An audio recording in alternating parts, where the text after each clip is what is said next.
Good morning, good afternoon, good evening, जिस समय भी आप ये लेक्चर देख रहे हो। चलो बेटा फटाफट से लिख लो। सो paper number 5 financial accounting. Paper number 5 financial accounting.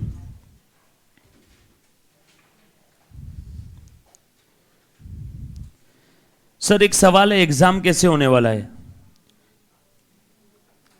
अब तक कैसा होता था वो बता देता हूं, उसके बाद इंस्टीट्यूट के चैप्टर में जो मेरी एक दो लोगों से बात हुई है, आपका एग्जाम पैटर्न के बारे में अभी जो बच्चे देख रहे हैं, आपके एग्जाम पैटर्न के बारे में अभी तक कोई क्लियर कट पिक्चर आया नहीं है। बट एग्जाम कैसा भी हो, कंटेंट हमें मालूम है, सिलेबस हमें मालूम है कि क्या एग्जाम में आने वाला है, तो हम लोग सारा सिलेबस कवर अप करते हैं। ठीक है, अब एग्जाम अगर मल्टीपल चॉइस क्वेश्चन टाइप भी लिया तो भी हम लोग रेडी रहेंगे। एग्जाम में 4, जैसे आपको पता है आपके पेपर 5 में टोटल 4 सेक्शन है, ए बी सी डी। ए और बी सेक्शन के ऊपर वो मैक्सिमम ऑब्जेक्टिव टाइप क्वेश्चन पूछने वाले हैं, लाइक चारों में से एक बेस्ट ऑप्शन सिलेक्ट करना है, कड़बक्कड़ बम्बे वो है ना, कौन बनेगा करोड़पति। और सी और डी के ऊपर में आपको सॉल्व करके आंसर टाइप करना है। सर पूरा आंसर टाइप करना है क्या? ना, इंस्टीट्यूट आपको वो टाइपिस्ट नहीं बनाना चाहती है, आपका फाइनल आंसर आपने टाइप करना है। जैसे अगर फाइनल अकाउंट का क्वेश्चन है तो आपको पूछेंगे ग्रॉस प्रॉफिट और नेट प्रॉफिट की फिगर बता दो और बैलेंस शीट की टोटल बता दो, तो आपने पूरा रफ में सॉल्व करना है। जीपी की फिगर, एनपी की फिगर और बैलेंस शीट की टोटल, बस उसमें ये 3 फिगर क्या करना है, टाइप करना है। तो सी और डी सेक्शन के अंदर में आपको थोड़ा बहुत टाइप करना पड़ेगा, ए और बी में आपको टाइप करने की जरूरत नहीं है। हाल फिलहाल में ऐसा कुछ पैटर्न चल रहा है, नए पैटर्न के बारे में अभी तक इंस्टीट्यूट ने कुछ खुलासा नहीं किया है, लेकिन हमें यह पता है थैंक गॉड कि सिलेबस क्या है, हमें चैप्टर्स कौन कौन से पढ़ने हैं और क्या क्या आने वाला है। राइट, जो बच्चे मुझे जानते नहीं एक बार मैं बता देता हूँ, सिंस लास्ट 10 ईयर्स, ये 11वां साल है, मैं अकाउंटिंग, ऑडिटिंग और एफएम सब्जेक्ट पढ़ा रहा हूँ for the various professional courses CA, CS and CMA. ASC में मैंने मेरी जर्नी अभी लास्ट 2 महीने पहले स्टार्ट किया है, लेकिन टीचिंग की जर्नी 10 से 11 साल से चल रही है। गलती से सीए, सीएस दोनों हो गया है ना। 11-12 साइंस था, कुछ खासा परसेंटेज नहीं थे, तो काफ़ी सारे बच्चे जो ऐसे जिनको परसेंटेज कम है वो मुझे बिल्कुल अपने आप के साथ ऐसा कंपेयर करके देख सकते हैं। हाँ, मैं भी ढप्पू, ये भी ढप्पू, हम दोनों ढप्पू, मास्टर भी सीएस हो गया, मैं भी सीएमए आराम से हो जाऊंगा। यस, हाँ बेटा आ जाओ। तो बिल्कुल आपने वो चिंता मत करना है, सिर्फ एक ही चीज है, कंसिस्टेंसी होना बहुत जरूरी। बचपन में कंसिस्टेंसी कॉन्सेप्ट पढ़ा था ना सभी ने अकाउंटिंग में, पिछले पीरियड में जो पॉलिसी फॉलो किया, सेम पॉलिसी आपने इस पीरियड में भी फॉलो करना है ना। तो बस यहाँ पे कल जैसी आप पढ़ाई कर रहे थे, अगर अच्छी कर रहे होगे तो सेम आज भी आपने फॉलो करना है। सर अगर हम लोग कल पढ़ाई नहीं कर रहे होंगे तो फिर कंसिस्टेंसी ब्रेक करना होगा और आपको पढ़ाई करना स्टार्ट करना है। सर पढ़ाई कैसे करना है वो मैं समय समय पे आपको टॉपिक के साथ साथ बताऊंगा। सर समरी नोट्स कैसे निकलना है वो मैं आपको 1 से 2 टॉपिक की पहले निकाल के बताऊंगा, लिख करके बताऊंगा, लाइव डेमो। फिर उसके बाद आपने वैसे ही सारे टॉपिक की समरी नोट्स बनाने, समरी नोट्स सेपरेट बनाओगे नलाई को, सेम रजिस्टर के अंदर में, फेयर रजिस्टर में सब खिचड़ी करना मत। समरी के लिए सेपरेट वो छोटी सी बचपन में बुक आप यूज करते थे ना मारुति की, है ना, छोटी बुक आती थी, तो वैसी छोटी बुक ले लेना, उसके अंदर में समरी घर पे आपने अलग से बनाना है। सर आप समरी नोट्स प्रोवाइड करोगे क्या? जी हाँ, वो सरप्राइज है आप लोगों के लिए, मैं भी समरी नोट्स दूंगा, लेकिन आपके हाथ की लिखी हुई समरी नोट्स बिल्कुल आपके काम आएगी। सो पेपर के 1 घंटे पहले ठंडी हवा में शांति में झाड़ के नीचे जब आप एग्जाम सेंटर पे जाओगे तो वो समरी नोट्स आपके बहुत ज्यादा काम आने वाली है।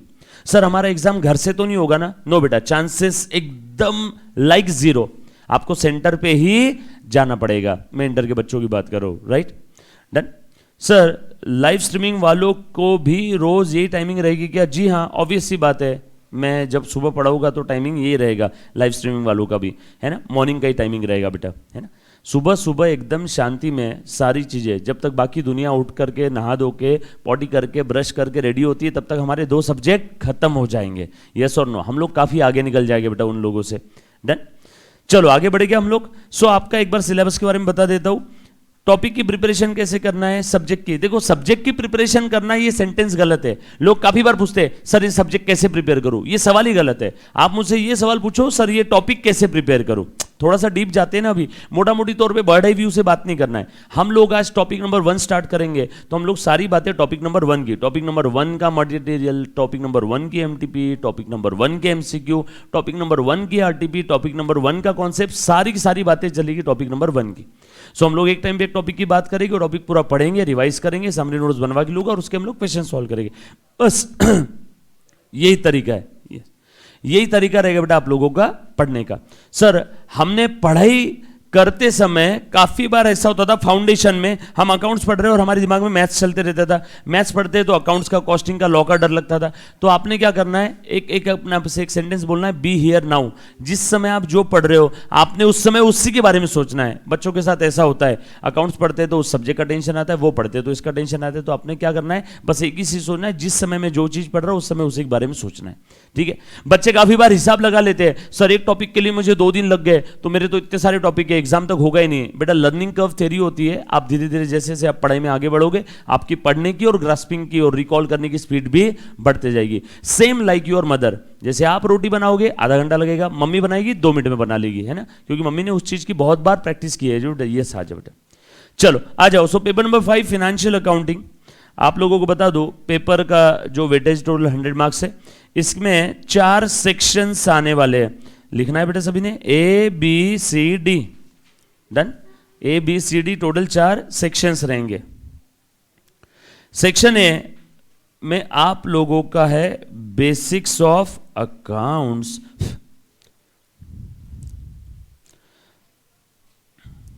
सारी चीज डिस्कस कर रहा हूं, आज से ही हम लोग फुल प्लेज स्टार्ट कर रहे हैं बेटा। डन। सो सेक्शन ए में आपका रहेगा basics of account, section B में रहेगा preparation of financial statement. Please आप पूरा लिखोगे, आप एफ एस नहीं लिखोगे। Preparation of financial statement, FINANCIAL, financial statement. The most important section of your syllabus. पूरा 40 मार्क्स का पेपर आपका इसी के ऊपर आने वाला है। क्या बात कर रहे हो सर, मतलब हमारी पासिंग तो एक ही सेक्शन में निकल जाएगी? जी हां, ऊपर का तो बोनस है। उसके बाद थर्ड सेक्शन है, लिखो बेटा। जी हां,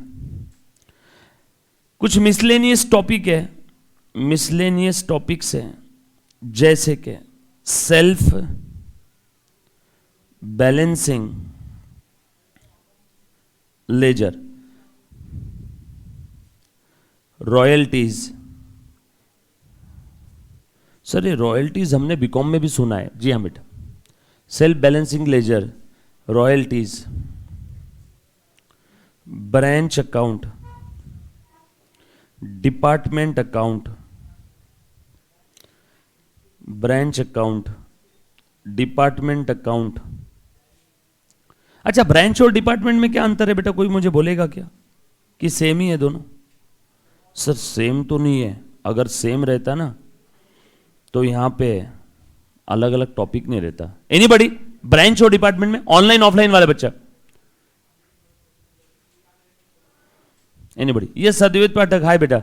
बेटा थोड़ा सा मेरे पेट पानी के बारे में भी सोच ले। एक बच्चा पूछ रहा है, सर 3 दिन के डेमो के बाद आप यूट्यूब पे नहीं पढ़ाओगे क्या?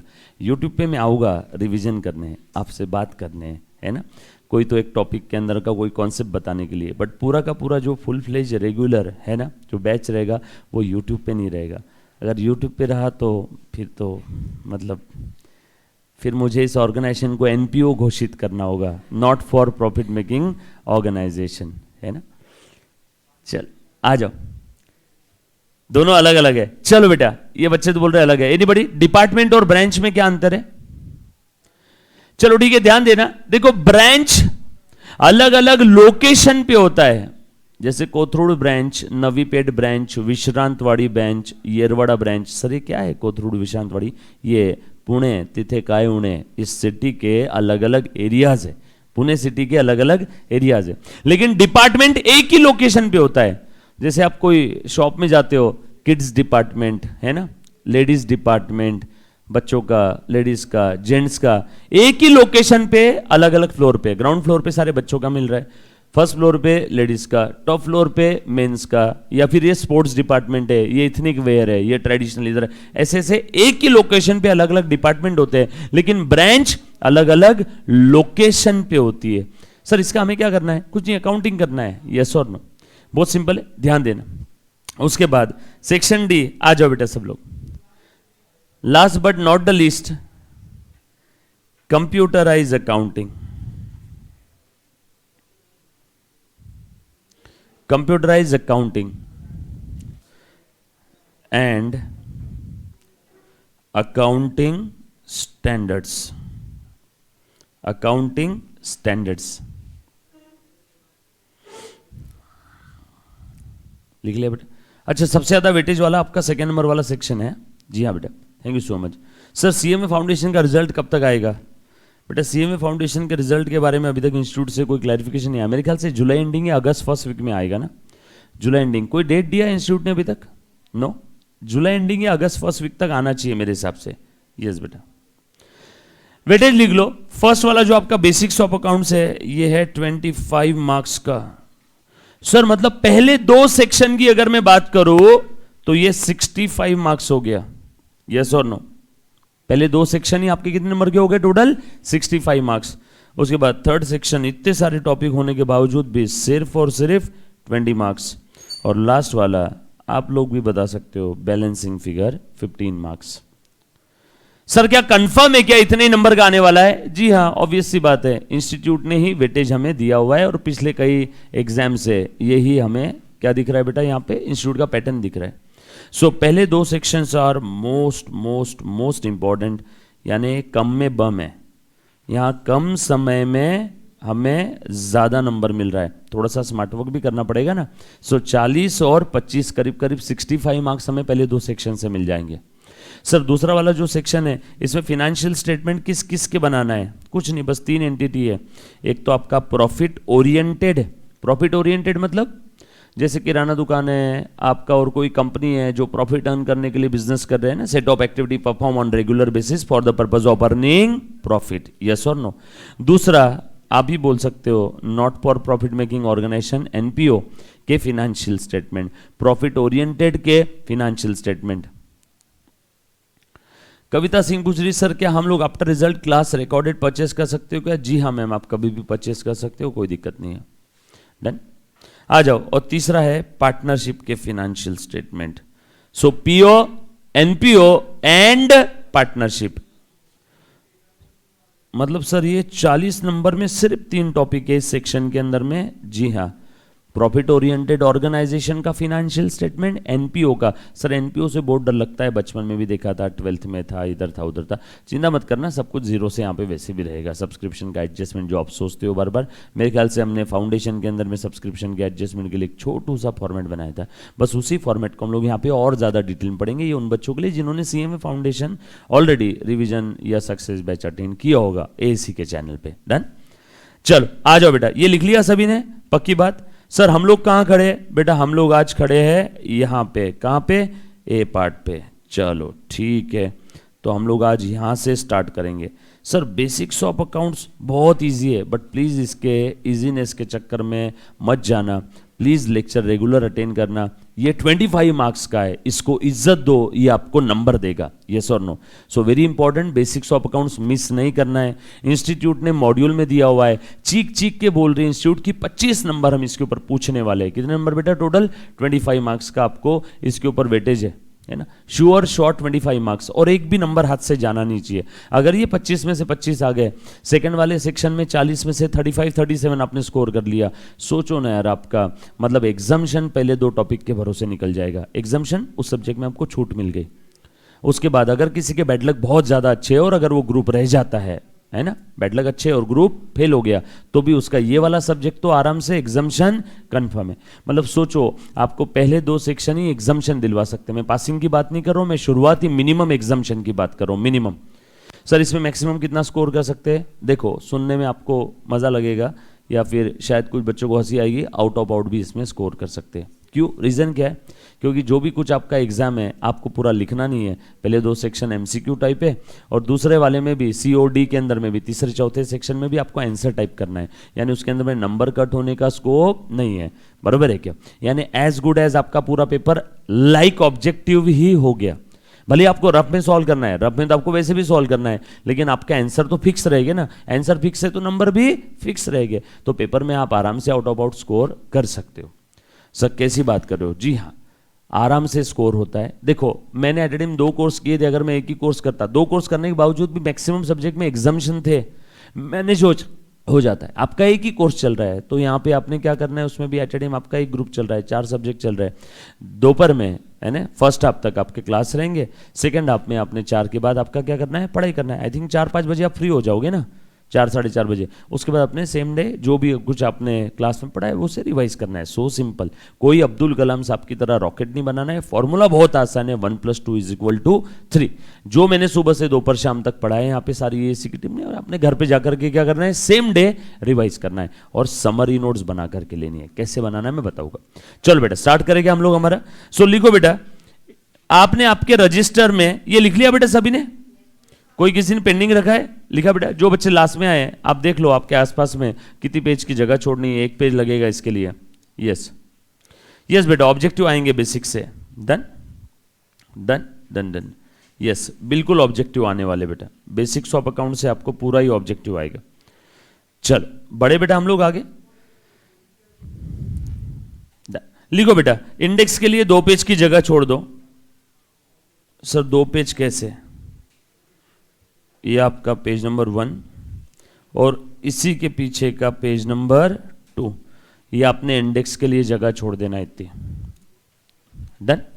हाँ इंडेक्स के लिए जगह छोड़ना है आपका। उसके में स्टडी प्लानर भी बन जाएगा पूरा। जैसे जैसे हम लोग टॉपिक पढ़ेंगे पूरा स्टडी प्लानर भी बन जाएगा। Done done. आज उसके बाद 3rd पेज से आप लिखना शुरू करोगे। लिखो बेटा, fundamentals of account topic number 1। आपको टोटल 12 टॉपिक है इस 4 सेक्शन में। टोटल कितने टॉपिक है बेटा? सिर्फ 12। उसमें का टॉपिक नंबर 1, चैप्टर नंबर 1 हम लोग स्टार्ट कर रहे हैं बेटा, फंडामेंटल्स ऑफ अकाउंटिंग। लिखो टोटल कितने टॉपिक है? टोटल साइड में क्या लिख के रखना है तो लिख के रख लेना। टोटल 12 टॉपिक्स है, जिसमें टॉपिक नंबर 1 में स्टार्ट करने जा रहा हूं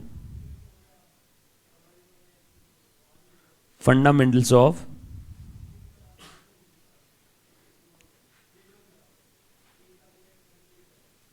accounting. Fundamentals of accounting. Sir क्या हमें नोट्स भी मिलेगी क्या? जी हाँ ऑब्वियस ही बात है, नोट्स भी आपको मिलने वाली है। ठीक है सर, जो डेमो देख रहे हैं उनको नोट्स मिलेगी क्या? नो, आपको डेमो देखने के बाद एडमिशन सिक्योर करना है, उसके बाद आपको नोट्स मिलेगा। डन? चलो यार आ जाओ। ए बेटा एक काम कर रहे, वो लाइट का बटन दबा दे, यहाँ पे लाइट बंद कर दे। 3रे नंबर वाला ऊपर के रो में 3रे नंबर वाला बटन, हाँ वो दबा। नहीं वो नहीं, दूसरा। हाँ और वो लेफ्ट से पहले नंबर वाला उधर में, और एक बस। नहीं वो चालू कर दे अभी जो आखिरी में बंद किया। ठीक है, इधर लाइट, ये वाले लाइट का बटन कौन सा है देख तो? उधर से 3rd नंबर। ये साहब बेटा गुड मॉर्निंग। हाँ वो तो प्रेस कर, नहीं वो नहीं, बंद कर दो। चल ठीक है ठीक है, दिख रहा है बेटा सभी को क्लियर एकदम? सो लिखो फटाफट से। ए बेटा जो 2 बच्चे आखिरी में आए एकदम जल्दी जल्दी रजिस्टर निकाल, पहले 3 पेज की जगह छोड़ और लिख topic number 1 fundamentals of accounting. ठीक, यस सशे, जी हाँ बेटा बहुत अच्छी बात है। चलो आ जाओ, मैं स्टार्ट कर रहा हूं। मुन्ना प्लीज ध्यान देना। सो फंडामेंटल्स ऑफ अकाउंटिंग। सर क्या क्या पढ़ना है हम लोगों को इसके अंदर में? लिख लो जल्दी। इन दिस टॉपिक हम लोगों को बेसिक्स देखना है, accounting concepts, conventions and principles पढ़ना है। क्या बात कर रहे हो सर? सीएमए फाउंडेशन के अंदर मैंने देखा था। जी हाँ, इंस्टीट्यूट ने फिर से आपको दी वो सारी चीजें। लिखो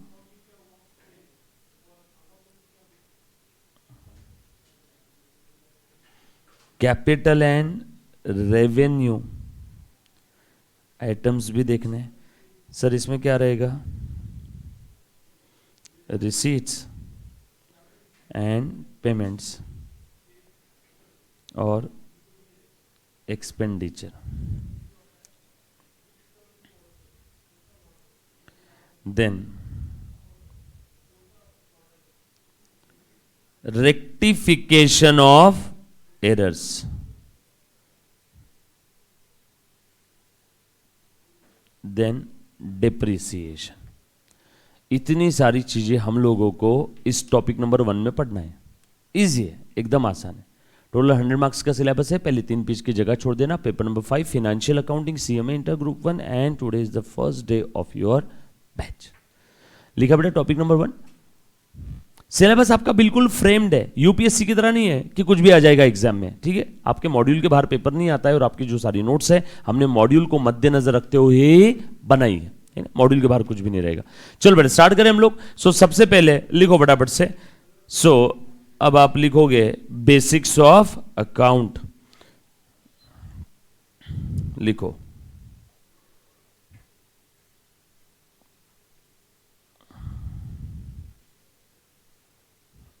ये लिख लिया बेटा सभी ने ऊपर?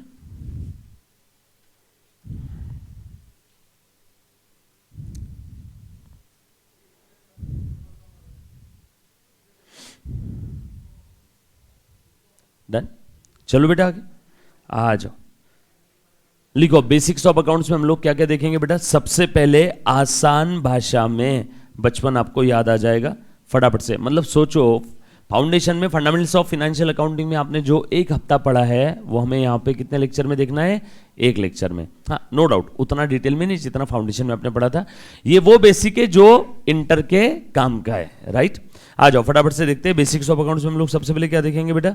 आपका अकाउंटिंग का मतलब क्या है आसान भाषा में? अकाउंटिंग क्यों करते हैं? वाई अकाउंटिंग, या ब्रैकेट में से लिख लो नीड और ऑब्जेक्टिव ऑफ अकाउंटिंग। लिखो बेटा फटाफट से, प्लीज नोट्स पूरी शिद्दत और ईमानदारी के साथ मेंटेन करना। जितने अच्छे से आप नोट्स मेंटेन करोगे उतने ही अच्छे से आप सब्जेक्ट को पढ़ पाओगे, आपका सब्जेक्ट में इंटरेस्ट डेवलप होगा और अल्टीमेटली उस सब्जेक्ट के अंदर में आप अच्छा स्कोर कर पाओगे। ठीक है, आ जाओ। Then financial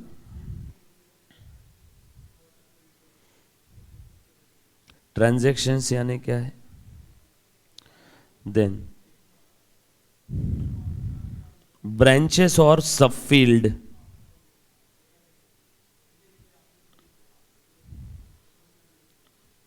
of accounting, branches और subfield of accounting.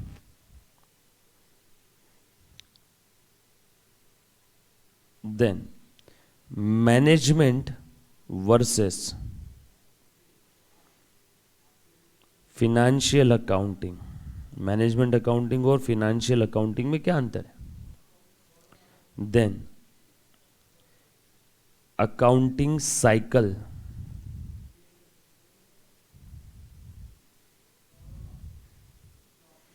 Accounting cycle. लिखो बेटा।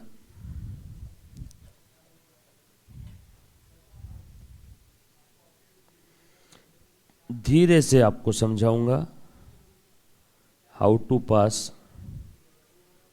Journal entries. दो ये वाली चीज आपने फाउंडेशन में पढ़ी है, लेकिन एक बार हम लोग इसके ऊपर 20 से 25 मिनट फिर से देना चाहते हैं। ठीक है, done.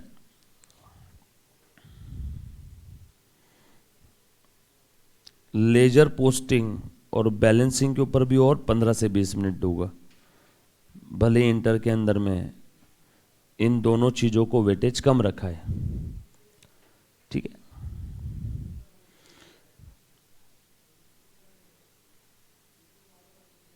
Basic terms, basic terms.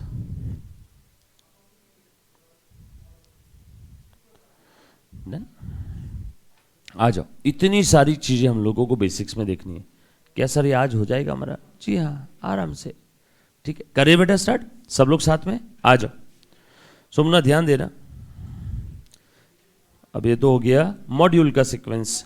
हम लोग क्या करेंगे? ये 1 2 3 4 5 6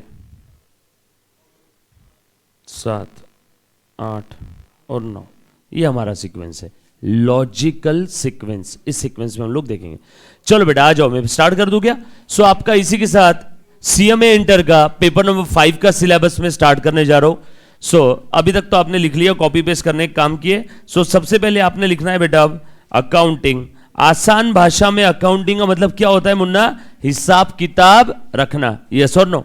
किसका हिसाब किताब रखना है बेटा? फिनेंशियल ट्रांजैक्शन का। मुन्ना देखो प्लीज ध्यान देना, जहां कहीं पे भी अकाउंटिंग सब्जेक्ट आपकी दुनिया में आएगा, है ना, अकाउंटिंग करना कोई हॉबी या शौक नहीं है कि चलो आज खाली बैठा हूं तो अकाउंटिंग कर लेता हूं। आज क्रिकेट खेल लेता हूं, आज टेनिस खेल लेता हूं, आज फिर से अकाउंटिंग कर लेते। नो, आपकी मजबूरी है, जरूरत है, नीड है, इसके पीछे कुछ उद्देश्य और ऑब्जेक्टिव भी है। यस और नो? सो अकाउंटिंग यानी आसान भाषा में हिसाब किताब रखना है। किसका? फिनेंशियल ट्रांजैक्शन का। फिनेंशियल ट्रांजैक्शन यानी क्या रे बेटा? बहुत सिंपल है, मनी और मनीज वर्थ में ऑन ईदर साइड अगर कुछ एक्सचेंज होता है तो सिनारियो को प्यार से फिनेंशियल ट्रांजैक्शन बोलेंगे। जहां पे मनी और मनीज वर्थ में ऑन ईदर साइड कुछ एक्सचेंज नहीं हो रहा है बिटवीन टू पर्सन और बिटवीन टू अकाउंट्स, तो सिनारियो को फिनेंशियल ट्रांजैक्शन नहीं बोलेंगे। मनी और मनीज वर्थ में एक्सचेंज नहीं हो रहा है तो भैया तू फिनेंशियल ट्रांजैक्शन नहीं है, तेरी अकाउंटिंग नहीं होगी। सीएमए फाउंडेशन में एक एग्जांपल हमने लिया था, लड़के ने लड़की को छेड़ दिया, लड़की ने लड़के को चप्पल फेंक के मारा, तो लड़का, बचपन स्कूल में आप ऐसी अकाउंटिंग करते थे, लड़का बोलता था चप्पल अकाउंट डेबिट टू इज्जत, इज्जत चली गई, चप्पल आ गई। यस और नो? तो ये सारी फालतू बातें हैं, इसकी हम लोग अकाउंटिंग नहीं करेंगे। रीजन, मनी और मनीज वर्थ में ऑन इधर साइड कुछ एक्सचेंज नहीं हुआ है। दैट्स व्हाई इस ट्रांजैक्शन को हम लोग मॉनिटरी टर्म्स में, या फिर मैं ऐसा बोल नहीं सकता हूं कि ये फिनेंशियल ट्रांजैक्शन है, मतलब इसका अकाउंटिंग होगा क्या? No. So we have to record only those transaction where on either side money or money's worth में between two party or between two person or between two account कुछ तो exchange हुआ है, उसी transactions का हम लोग क्या करेंगे? अकाउंटिंग करने वाले। सिंपल है एकदम बेटा। सो अच्छे ध्यान देना, अकाउंटिंग यानी हिंदी, इंग्लिश, मराठी, मारवाड़ी, गुजराती, जो भी लैंग्वेज में आता है लिख लेना। हम लोग यहाँ पे सारी लैंग्वेजेस को यूज करने वाले हैं। बहुत ही सिंपल लैंग्वेज में हम लोग लेमन्स लैंग्वेज में बात कर रहे हैं बेटा। पहले दिन आसान भाषा में हिसाब किताब रखना, ठीक है? आसान भाषा में क्या बेटा? हिसाब किताब रखना। किसका हिसाब किताब रखना है बेटा? Financial transactions. प्लीज आप लोगों ने नोट्स बहुत अच्छे से मेंटेन करना है बेटा, क्योंकि मैं आपके साथ 24 घंटा नहीं हूं, लेकिन आपकी नोट्स आपके साथ 24 घंटा है, तो वो आपको रास्ता दिखाएगी। यस और नो? सो नोट्स अच्छे से मेंटेन करो, सारी चीज लिखो। अब आपका सवाल, सर फिनेंशियल ट्रांजैक्शन यानी क्या? मनी और मनीज वर्थ में या तो इनफ्लो हो रहा है, मनी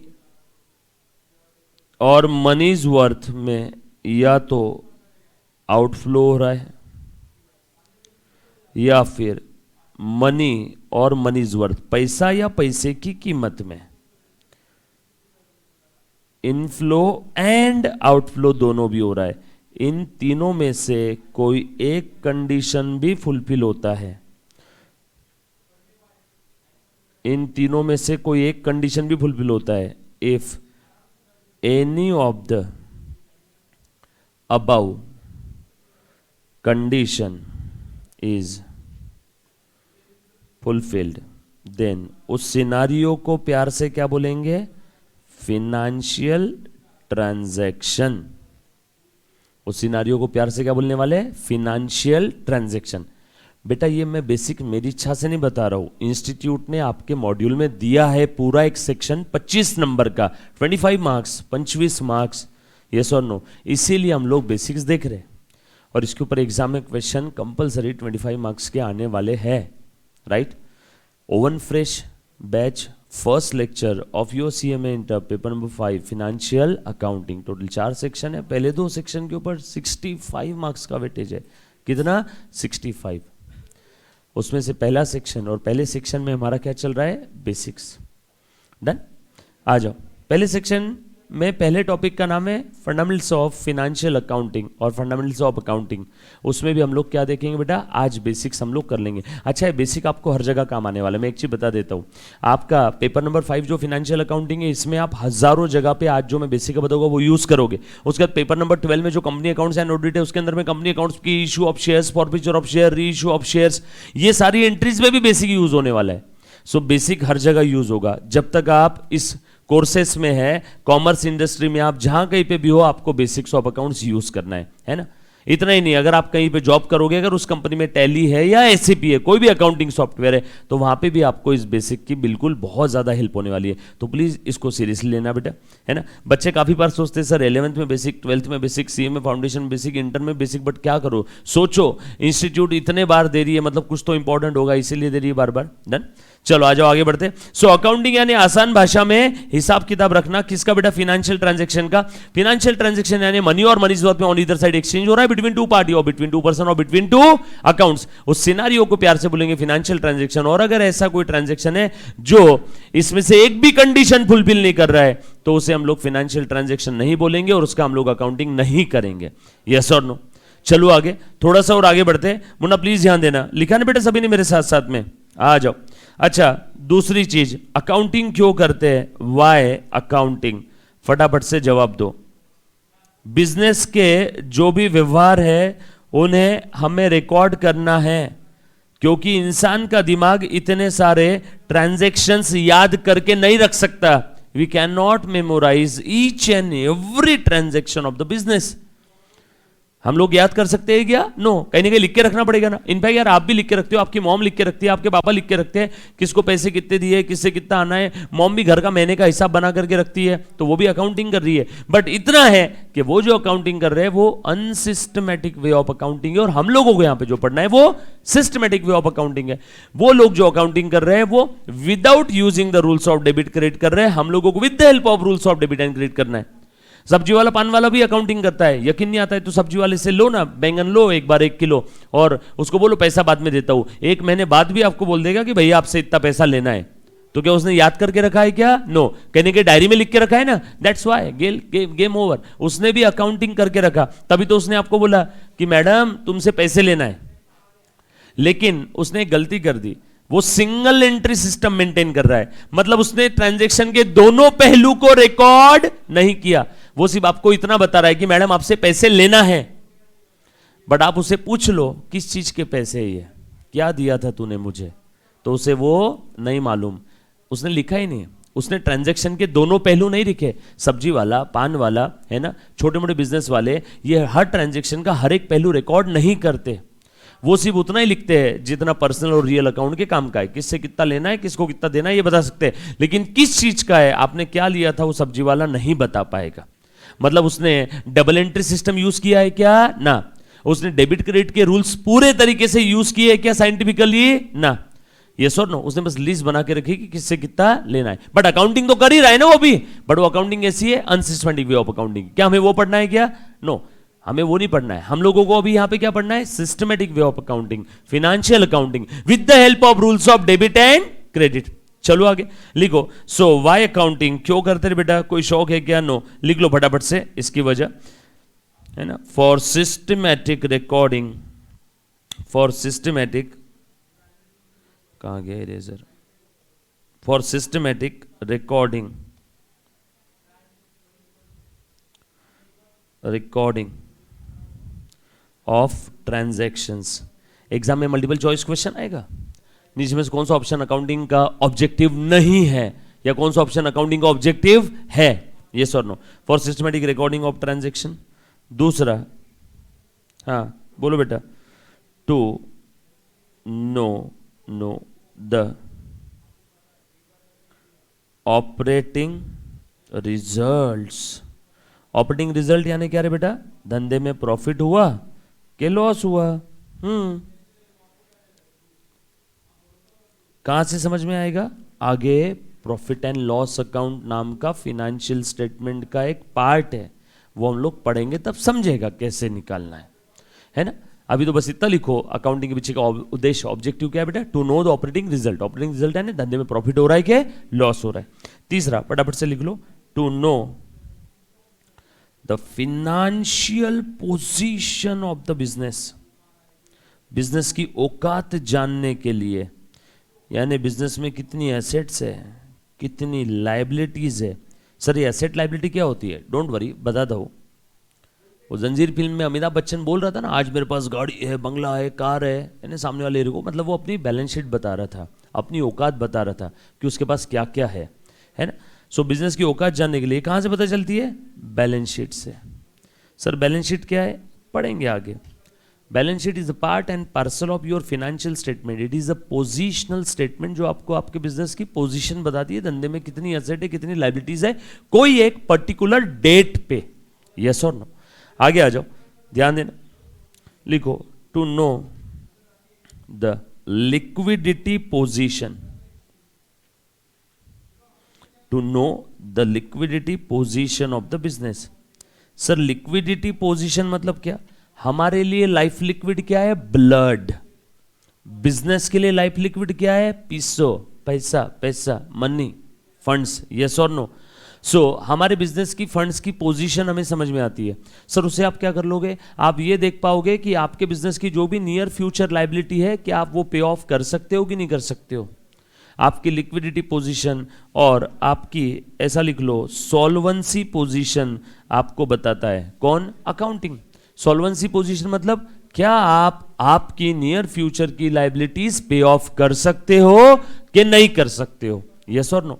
पता चला आपको नियर फ्यूचर में पे करना है 50 लाख रुपए। यस और नो? नियर फ्यूचर में कितना पे करना है? 50 लाख। और आपके पास जो भी करंट एसेट है वो है 20 लाख की। मतलब आप टेम्पररीली इंसॉल्वेंसी स्टेज की तरफ बढ़ रहे हो। यस और नो? कहां से पता चला? कोई कबूतर बताया आपको आकर के कि तेरा ये है वो है? नो, सब अकाउंटिंग की वजह से पता चला। ये अकाउंटिंग का एक वन ऑफ द ऑब्जेक्टिव है। नेक्स्ट आगे लिखो बेटा, किससे कितना लेना है? To know the amount receivable. किसको कितना देना है? To know the amount payable. Business में इनकम और एक्सपेंसेस कितने हैं?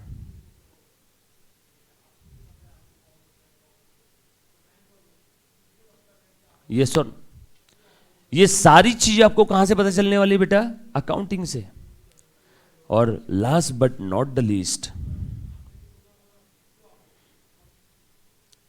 It provides information. ये सबसे ज्यादा इंपॉर्टेंट पॉइंट है। सर ऐसा क्यों? इसमें ऊपर के सारे पॉइंट कवर हो गए। इसमें ऊपर के सारे पॉइंट कवर हो गए। इंफॉर्मेशन प्रोवाइड करता है कौन? Books of accounts. सर उस इंफॉर्मेशन का अचार डालेंगे क्या? नो, वो हमें काम आएगी। विच हेल्पफुल कहां पे? In decision making. बगैर इंफॉर्मेशन के कोई इंसान डिसीजन ले सकता है क्या? एक लड़की के पिता भी अपने लड़की का हाथ किसी दूसरे के हाथ में देने के पहले क्या निकालते हैं? उसकी इंफॉर्मेशन। आपको बाइक लेना है कि ई बाइक लेना है कि पेट्रोल वाली लेना है या कार लेना है, डीजल वाली, पेट्रोल है, आप क्या निकालते हो? पहले इंफॉर्मेशन। बगैर इंफॉर्मेशन के आप डिसीजन नहीं ले सकते हो। यस और नो? और वैसे ही बिजनेस के आप दिन भर में सैकड़ों डिसीजन लेते हो, वो सारे डिसीजंस के लिए आपको अकाउंटिंग इंफॉर्मेशन की जरूरत पड़ती है। ऐसे काफी सारी चीजें जिसकी वजह से हम लोग अकाउंटिंग करते बेटा। कोई हमें शौक नहीं है कि अकाउंटिंग कर लेते आज, है ना? और बहुत बोरिंग जॉब है अकाउंटेंट का। सोचो रोज एक जगह बैठ करके जो भी बिल आ रहे हैं एंट्री मारना, सेल बिल एंट्री मारना, डिप्रिसिएशन साल के आखिरी में एडजस्टमेंट करना, क्योंकि डिप्रिसिएशन का कोई बिल थोड़ी होता है। डिप्रिसिएशन तो एडजस्टमेंट है ना। कब करते हैं? Generally at the end of the year, या फिर अगर साल खत्म होने के पहले एसेट बेच दिया तो उस समय हम लोगों को उसकी एडजस्टमेंट करनी पड़ती है। यस और नो? सो ये बहुत बोरिंग जॉब है, बट करना जरूरी है। अगर आप अकाउंटिंग नहीं करोगे तो ये तो पक्की बात है, आपको आपके बिजनेस की इंफॉर्मेशन नहीं रहेगी। और जहां कहीं पे भी आपको आपके बिजनेस की मैनेजमेंट हो, चाहे ओनर हो, आपको अगर आपके धंधे की इंफॉर्मेशन नहीं है, डेफिनेटली वो धंधा आज नहीं तो कल डूबने वाला है। यस और नो? सो बगैर इंफॉर्मेशन के आप कोई डिसीजन नहीं ले पाओगे। मेरी 4 ब्रांचेस से एक ब्रांच में कंटिन्यूअस लॉस हो रहा है, तो मुझे डिसीजन लेना होगा। या तो वहां के मैनेजर को पिछवाड़े पे लात मार के बाहर निकालूंगा, या तो ब्रांच बंद कर दूंगा, या तो उस ब्रांच में और खर्चा नहीं करूंगा। यस और नो? मैं डिसीजन लूंगा ना। मैं कैसे लूंगा डिसीजन? किस बेसिस पे लूंगा? On the basis of the information. Information को प्रोवाइड करेगा बेटा बुक्स ऑफ अकाउंट्स। यस और नो? चलो थोड़ा सा और आगे बढ़ते हैं। सो ये हमने लिख लिया व्हाई अकाउंटिंग, नीड और objective of the accounting. Next, आप सभी लोग जानते हो जो कि accounting is the language of business. कोई भी लैंग्वेज को अगर समझना है तो उसकी बेसिक टर्म्स समझना बहुत जरूरी है। बचपन से ही आपने पैदा होते क्या सेंटेंसेस बोलना शुरू कर दिया था? एक एक वर्ड बोल देते थे, मम्मा, दुद्धू, पापा, खाना, एक एक वर्ड बोलते थे ना आप लोग। ये बेसिक टर्म्स है। उसके बाद आपने लैंग्वेज सीखी पूरी। सो कोई भी लैंग्वेज को अगर सीखना है तो उसकी बेसिक टर्म्स बहुत जरूरी है। ऑब्वियस सी बात है, आपके मॉड्यूल में भी सेपरेट इन्होंने दी है बेसिक टर्मिनोलॉजीज, तो यहां पे भी बेसिक टर्म्स है क्या? यस। चलो आ जाओ, लिखो बेटा नेक्स्ट, बेसिक टर्म्स और बेसिक टर्मिनोलॉजीज। आपको एक बार फिर से याद दिला दे तो बेटा, हम लोग अकाउंटिंग सब्जेक्ट पढ़ रहे हैं। अकाउंटिंग में हम लोगों को बिजनेस के जो भी फाइनेंशियल ट्रांजैक्शंस हैं ना, उन सारे ट्रांजैक्शंस को हम लोगों को रिकॉर्ड करना है with the help of rules of debit and credit. Debit credit के रूल्स मैंने अभी तक बताए नहीं है। हम लोग बस अभी अकाउंटिंग क्यों करते हैं, अकाउंटिंग का मतलब क्या है, कैसे करने वाले हैं, कौन से रूल्स है, वो सारी चीज समझेंगे। उसके बाद एंट्रीज पास करेंगे, एंट्रीज पास करके बताऊंगा। फिर आपने पूछना कोई अगर ट्रांजैक्शन का एंट्री समझ में नहीं आए तो मैं वो आपको एंट्री समझाऊंगा। यस और नो। बचपन से आप पढ़ रहे हो ना अकाउंटिंग, बचपन से मींस 11th 12th और सीएमए फाउंडेशन, 11th साइंस होगा तो सीएमए फाउंडेशन या बीकॉम में देखा होगा। कुछ कुछ ट्रांजैक्शंस में अपने एंट्रीज लर्न की होगी। एंट्रीज लर्न करने की जरूरत नहीं है, एंट्रीज लर्न करना is as good as maths learn करना। सो मैथ्स लर्न करने की जरूरत नहीं, व्यवहार को रिकॉर्ड करना है। सर क्या हम लोग कोई भी ट्रांजैक्शन रिकॉर्ड कर पाएंगे बेसिक के लेक्चर के बाद? ऑब्वियस सी बात है, कोई भी ट्रांजैक्शन आप रिकॉर्ड कर पाओगे आराम से। डन, आ जाओ। सो बेसिक टर्म में सबसे पहली वाली टर्म लिखो बेटा फटाफट से। सो मैं यहाँ पे लिखवा के दूंगा आपको, मेरी और आप सभी की फेवरेट असेट है ना। असेट पसंद है ना सभी को? चलो बोलो तो बेटा, property of every description of the business. फटाफट से लिखो, property of every description, property of every description of the business, और कैन आई से रिसोर्सेस लिखना है बेटा सभी ने प्लीज। हाँ, जो आपके चाहने वाले उनकी सौगंध ले लो और पूरी चीजें शिद्दत और ईमानदारी के साथ लिखना है ना। और जहां भी डाउट आया please feel free to ask me any kind of doubt. हाल फिलहाल में पहले 3 दिन यूट्यूब पे डेमो लेक्चर चल रहा है तो आपको 10 से 12 सेकंड डिले मिलेगा, पर जब एक बार अपने ऐप पे स्टार्ट हो जाएगा तो जितने जल्दी फेस टू फेस वाले बच्चों को सुनाई देगा उतनी जल्दी आपको भी सुनाई देगा। And yes, you can ask me doubt on real time basis, yes और नो। और बाकी फेस टू फेस वाले बच्चे आप लोगों को तो बस क्या करना है, ऐसे करना है कि सर रिपीट रिपीट, है ना। तो मैं वो चीज़ वापस रिपीट कर दूंगा, ठीक है। जबरदस्ती मत करना किसी ने। So resources having future economic benefit, resources having future economic benefit, उन सारे रिसोर्सेज को जिससे हमारे बिजनेस को फ्यूचर इकोनॉमिक बेनिफिट होने वाला है, उन सारे रिसोर्सेज को हम लोग क्या बोल देंगे प्यार से? एसेट। और property of every description of the business, उसको भी हम लोग क्या प्यार से बोल देंगे बेटा? एसेट। एग्जाम्पल बोलो तो बेटा इसके, cash, car, computer, furniture, land, building, plant, machinery, land, building, plant, machinery, copyright, patent right, trademark, goodwill. बराबर। अब इसमें जो मैंने मार्क किया है, हाईलाइट किया है, वो इंटेंजिबल असेट है। Copyright, patent right, trademark, goodwill, ये इंटेंजिबल असेट्स है। इंटेंजिबल, जिनको टच नहीं कर सकते, देख नहीं सकते, छू नहीं सकते, बट इनकी वैल्यू है। ये रियल असेट है आपकी। और सबसे महंगी असेट धंधे की यही होती है। किसी बिजनेस के अंदर में मशीनरी ज्यादा में ज्यादा 10, 20, 50, 100 करोड़ की होगी, बट उस बिजनेस का ब्रांड वैल्यूएशन 1000 करोड़ का भी हो सकता है। बेस्ट एग्जांपल पार्ले जी, माइक्रोसॉफ्ट, रिलायंस, यस और नो। चलो आगे। उसके बाद ये सारी बची हुई आपकी टेंजिबल असेट है। मतलब सर असेट को हम लोग 2 पार्ट में डिवाइड कर सकते हैं, टेंजिबल और इंटेंजिबल। इंटेंजिबल में आपकी ये कॉपीराइट, पेटेंट, ट्रेडमार्क, गुडविल, ये मैंने लिखा ना, copyright, patent, trademark, goodwill etcetera, yes और नो। ये आपकी इंटेंजिबल असेट। टेंजिबल के अंदर में आपका कैश, कार, कंप्यूटर एक्सेट्रा, ये ऊपर जो लिखे हुए वो फिर से आपने नहीं लिखा तो भी चलेगा, यस और नो। एक बच्चा बोल रहा है sir patent is a fictitious asset. No मुन्ना, आव्या अग्रवाल, नो बेटा, पेटेंट फिक्टिशियस असेट नहीं है। फिक्टिशियस असेट मतलब होता है काल्पनिक, लॉस असेट, जिसको बेच के आपके हाथ में बाबा जी का टुल्लू आएगा, कुछ नहीं मिलने वाला है, जीरो। ऐसी एसेट को हम लोग बोलते हैं फिक्टिशियस। सर इसका कोई एग्जांपल है क्या? जी हाँ, बैलेंस शीट के असेट साइड में बचपन में अगर किसी ने किया होगा, डोंट वरी, यहाँ पे फाइनल अकाउंट में वापस आने वाला है, बट एक बच्चे ने सवाल पूछा इसलिए बता दो एक 10 सेकंड के लिए। बैलेंस शीट के असेट साइड में अगर आपने देखा होगा discount on issue of shares, miscellaneous expenditures, deferred revenue expenditure का अनरिटर्न ऑफ अ पोर्शन, ये सारी आपकी फिक्टिशियस, काल्पनिक, loss asset, zero value asset है। जैसे हमने अभी अभी क्या देखा बेटा, असेट यानी ऐसे रिसोर्सेज जिसका हमें फ्यूचर में भी इकोनॉमिक बेनिफिट मिल रहा है, उन सारे रिसोर्सेज को प्यार से क्या बोल देंगे? असेट। जैसे मैंने धंधा शुरू करने के लिए लाइसेंस निकलवाया तो उसके लिए मैंने पैसे पे किए 10,000। अब मुझे एक बात बताओ, वो 10,000 का बेनिफिट कब तक मिलेगा? जब तक धंधा रहेगा। धंधा कब तक रहेगा? गोइंग कंसर्न, मतलब उस 10,000 का बेनिफिट भी कब तक मिलेगा? लंबे समय तक। Game over. वो 10,000 जो आपने पे किया वो क्या हो गया बेटा? आपकी बैलेंस शीट के असेट साइड का आइटम हो गया। क्या बोलते हो आप लोग उसको? Preliminary expense. धंधा शुरू करने के पहले का खर्चा जिसका बेनिफिट हमें लंबे समय तक मिलने वाला है उसको हम लोग प्रिलिमिनरी एक्सपेंस बोल देते हैं। लेकिन ये जीरो वैल्यू एसेट है। क्यों? क्योंकि वो जो आपने खर्चा किया लाइसेंस वगैरह के लिए, है ना, वो आप बेच सकते हो क्या? नो। उसको बेच के कितना आएगा? Zero. So preliminary expenses, deferred revenue expense का अनरिटर्न ऑफ पोर्शन, डिस्काउंट और commission on issue of shares और debentures in the case of company हम लोग देखेंगे। तो ये सारे के सारे क्या है? फिक्टिशियस असेट है, काल्पनिक असेट है, जीरो वैल्यू असेट है ना। अभी के लिए इतना काफी है, डिटेल में आएगा वहां पे। सो गलती से भी पेटेंट और कॉपीराइट को फिक्टिशियस मत बोलना, ये तो बहुत महंगी एसेट है। सोचो ना, कोविड का फॉर्मूला यहाँ के पुणे की सीरम इंस्टीट्यूट ने बनाया, उसके ऊपर किसका पेटेंट था, किसका कॉपीराइट था? सीरम इंस्टीट्यूट का। कितना महंगा फॉर्मूला होगा।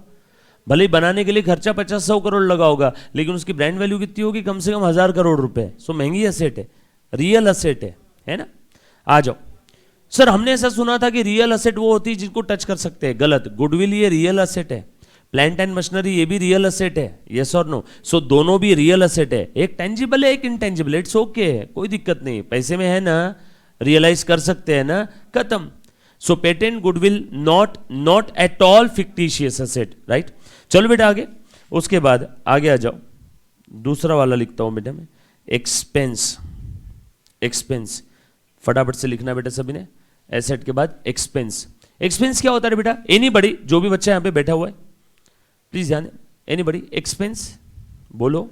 रोज करते हो ना आप लोग, मैं भी करता हूं। खर्चे, ठीक है। और थोड़ा सा डिटेल में, एनीबडी? सर करते तो रोज है लेकिन एग्जैक्ट नहीं पता है। लिखो, expense are the operating payments. लिखो, are the operating payments dash having immediate benefit. Operating payments having immediate benefit. Sir immediate benefit वाला पॉइंट बता दो, यही तो इंपॉर्टेंट है इसमें, सुनना अच्छे से। ऐसे पेमेंट से आउटफ्लो जो मैं बिजनेस को कैसे स्मूथली ऑपरेट करने के लिए जो भी मैं कर रहा हूं वो सारे ऑपरेटिंग पेमेंट्स को मैं एक्सपेंस बोल दूंगा। बेस्ट एग्जांपल है सैलरी। बिजनेस को स्मूथली ऑपरेट करने के लिए सैलरी पे करते हैं, इलेक्ट्रिसिटी चार्जेस देते हैं, टेलीफोन चार्जेस, इक्विपमेंट का डिप्रिसिएशन, ये सारे क्या हो गए बेटा? आपके एक्सपेंस हो गए। बट इनका बेनिफिट हमें इमीडिएट मिलता है। सर इमीडिएट बेनिफिट मतलब जनवरी मंथ की मैंने सैलरी दिया एम्प्लॉय को, तो एम्प्लॉय सिर्फ जनवरी में काम करेगा कि फरवरी मार्च और लाइफ टाइम काम करते बैठेगा? सिर्फ जनवरी में काम करेगा। फरवरी मंथ की सैलरी दी तो सिर्फ फरवरी में काम करेगा। मेरी गाड़ी पंक्चर होगी, पंक्चर वाले के पास गया, उसको पंक्चर का 100 रुपए दिया, तो अभी के पंक्चर का है कि आगे लाइफ में जब भी पंक्चर होगा उसका पैसा है? सिर्फ अभी का है। तो एक्सपेंस यानी वो ऑपरेटिंग पेमेंट से जिसका मुझे इमीडिएट बेनिफिट मिल रहा है और शॉर्ट टर्म बेनिफिट है। और बेनिफिट कैसा है? शॉर्ट टर्म है। जनवरी की सैलरी जनवरी में काम करेगा, फरवरी की सैलरी फरवरी में काम करेगा। जैन का इलेक्ट्रिसिटी बिल पे किया तो सिर्फ जैन में ही हमें बेनिफिट मिलेगा उसका। फेब में मिलने वाला है क्या? नो, फेब का अलग से देना पड़ेगा। सो ऐसे पेमेंट्स जो बिजनेस को स्मूथली ऑपरेट करने के लिए या बिजनेस में रेवेन्यू जनरेट करने के लिए या रेवेन्यू जनरेशन में हेल्प करने के लिए या रेवेन्यू जनरेटिंग कैपेसिटी को मेंटेन करने के लिए, इंप्रूव करने के लिए नहीं। रेवेन्यू जनरेटिंग कैपेसिटी अगर इंप्रूव हो रही है उस एक्सपेंस से, तो वो एक्सपेंस आपका रेवेन्यू एक्सपेंस नहीं हुआ, वो खर्चा नहीं हुआ, उससे तो आपकी एसेट पैदा हो गई। बिजनेस की रेवेन्यू जनरेटिंग कैपेसिटी इंप्रूव कैसे होती है? जब आप कोई नई एसेट खरीदते हो। सेमी ऑटोमेटिक मशीन थी, ऑटोमेटिक मशीन ले लिया 2 करोड़ रुपए की, तो वो 2 करोड़ का जो पेमेंट किया वो आपका रेवेन्यू एक्सपेंस या खर्चा नहीं है, वो आपका कैपिटल एक्सपेंडिचर है। सर क्या बोला? वापस बोलो। कैपिटल एक्सपेंडिचर है ना। फाउंडेशन में था, यहां पे फिर से दिया है, क्योंकि ये कैपिटल और रेवेन्यू एक्सपेंडिचर के ऊपर आज भी काफी सारी केसेस पेंडिंग है। आज भी कोर्ट के अंदर में डिसीजन पेंडिंग है कि वो पर्टिकुलर एक्सपेंस रेवेन्यू है या कैपिटल है। इसीलिए इसको हम लोग थोड़ा सा डिटेल में देखने वाले हैं। मेरे से लिख लेना है ना, कैपिटल रेवेन्यू एक्सपेंडिचर के ऊपर कंफर्म श्योर मिनिमम 2 मार्क्स के क्वेश्चन आपको आते हैं हर एग्जाम में। इसके बगैर आपका पेपर कंप्लीट नहीं होता है। यस और नो? चलो आ जाओ बेटा। सो अच्छे से ध्यान देना। So operating payments having immediate benefit, और I can say payments made, अरे कहां गया इरेजर, हाँ, पेमेंट्स मेड और due for smooth operation of business. Payments made or due for smooth operations of business. Yes or no? Example लिख लो इसके। Salary दे रहा हूं, इंटरेस्ट पे कर रहा हूं, ऑक्ट्राय पे कर रहा हूं, इलेक्ट्रिसिटी चार्जेस पे कर रहा हूं, रेंट पे कर रहा हूं। सर अगर रेंट मिल रहा है तो फिर एक्सपेंस थोड़ी हुआ, मैं पेमेंट्स की बात कर रहा हूं ना। सर जरूरी है कि हर बार पेमेंट करना ही पड़ेगा? नो, ड्यू हो गया तो भी आपके लिए वो खर्चा है। जैसे जनवरी मंथ की सैलरी 31 जनवरी को ड्यू हो जाती है।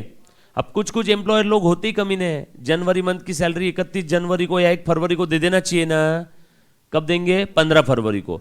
तो बताओ वो खर्चा 31 जनवरी का है कि 15 फरवरी का? नो, 31 जैन का। पेमेंट आपने लेट किया वो आपकी दिक्कत, लेकिन एक्सपेंस ड्यू हो गया तो भी वो हमारे लिए एक्सपेंस है। एक्सपेंस पे कर दिया तो भी हमारे लिए एक्सपेंस है। सो ड्यू और paid whichever is earlier. So 31 जनवरी को आपको ये सेंटेंस बोलना पड़ेगा कि हे एम्प्लॉय सुन, सैलरी मेरे पे ड्यू हो गई। अब आप पे कभी भी करो, 15 फरवरी को करो कि 20 फरवरी को करो, है ना, कि मार्च में पे करो जनवरी की सैलरी, ड्यू कब हो गई? खर्चा लागू कब हो गया? उस मंथ एंड में। क्योंकि इतिहास गवाह है सैलरी कब ड्यू होती है? मंथ एंड में। होटल में खाना खाना गए तो वो एक्सपेंस, वो पेमेंट, वो बिल कब ड्यू होता है? जैसे ही आपने ऑर्डर दे दिया, फिर आप खाना खाओ चाहे ना खाओ। सो हम लोग ड्यू बेसिस पे अकाउंटिंग करते हैं। आई रिपीट, हम लोग ड्यू बेसिस पे अकाउंटिंग करेंगे, और ये बहुत इंपॉर्टेंट है, चाहे आपका पेपर नंबर 5 हो चाहे पेपर नंबर 12 हो। ड्यू बेसिस अकाउंटिंग करने के बाद बच्चों की देखो बेटा, जब भी मैं सेंटेंस बोलूंगा ना तो आगे जाके बहुत सारे आपके कॉन्सेप्ट क्लियर हो जाएंगे, बस इसे एक दो वर्ड की वजह से कि हम लोग ड्यू बेसिस पे अकाउंटिंग करते हैं। काफी बार बच्चे बोलते हैं कि सर ये एंट्री मर्ज कर देते हैं ना। नो, पहले ड्यू हुई बाद में पे किया, तो दोनों मर्ज कैसे करेंगे? ड्यू पहले हुआ, पे बाद में किया, वो दोनों एंट्री को गलती से मर्ज नहीं करना। आपको ऑप्शंस में दिया रहेगा, एक मर्ज वाली भी एंट्री दिखेगी, बच्चा उस पर टिक कर देगा, गया नंबर। क्योंकि हम लोग अकाउंटिंग कैसे कर रहे हैं? ड्यू बेसिस पे। कौन सा सिस्टम फॉलो करते हैं? Double entry. कैसे? अक्रूअल और मर्केंटाइल सिस्टम फॉलो कर रहे हैं। यस और नो? ये बात समझ आई? डोंट वरी, देखेंगे हम लोग, आगे आएगा तब ये चीज वापस में बताने वाला हूं। आ जाओ बेटा आगे और ध्यान देना। सर ड्यू डेट को ही, यस जी हाँ बेटा, बिल्कुल सही लिखा आपने मुस्कान कुमारी। आ जाओ थोड़ा सा और आगे बढ़ते हैं, तीसरा वाला लिखो जल्दी जल्दी से। लॉसेस। लॉसेस यानी क्या है? ऑपरेटिंग पेमेंट्स और outflow of economic resources but no benefit. कोई बेनिफिट नहीं है, ना आज ना फ्यूचर में, ना आज ना फ्यूचर में। तो ऐसे ऑपरेटिंग पेमेंट्स या ऐसे आउटफ्लो जिसका हमें कोई बेनिफिट नहीं मिल रहा है, ना आज मिल रहा है ना फ्यूचर में मिल रहा है, तो उन सारे पेमेंट्स और आउटफ्लोज को हम लोग प्यार से क्या बोल देंगे? Loss. Best example, cashier cash चोरी करके चला गया, आउटफ्लो हो गया बिजनेस से, कैश चले गई, कोई बेनिफिट मिल रहा है? नो। सर इंश्योरेंस का अगर वो क्लेम में मिला तो वो बात की बात है, वो सेपरेट ट्रांजेक्शन है, बट एक बार का तो हमारा क्या हो गया? लॉस। हाँ सर इंश्योरेंस क्लेम मिला तो लॉस कम हो जाएगा। यस और नो? इंश्योरेंस क्लेम मिला तो लॉस कम हो जाएगा। ये बात समझ में आई सभी को? दूसरा, आग लग गई, माल जल गया, आउटफ्लो हो गया मनी और मनीज वर्थ में, मनी और मनीज वर्थ में आउटफ्लो हो गया, क्या हो गया? माल चला गया, लॉस हो गया, loss due to fire, loss due to theft, loss due to earthquake, yes और नो? उसके बाद अब लिखो एसेट, एक्सपेंस और लॉसेस, ऐसा तीनों के बीच में अंतर क्या एक बार का बता देता हूं। असेट यानी क्या? ऐसे रिसोर्सेज जिसका बेनिफिट हमें फ्यूचर में भी मिल रहा है, असेट। ऐसे पेमेंट या आउटफ्लो जिसका बेनिफिट हमें इमीडिएट मिल रहा है, एक्सपेंस। ऐसे पेमेंट या आउटफ्लो जिसका बेनिफिट कभी नहीं मिल रहा है, लॉस।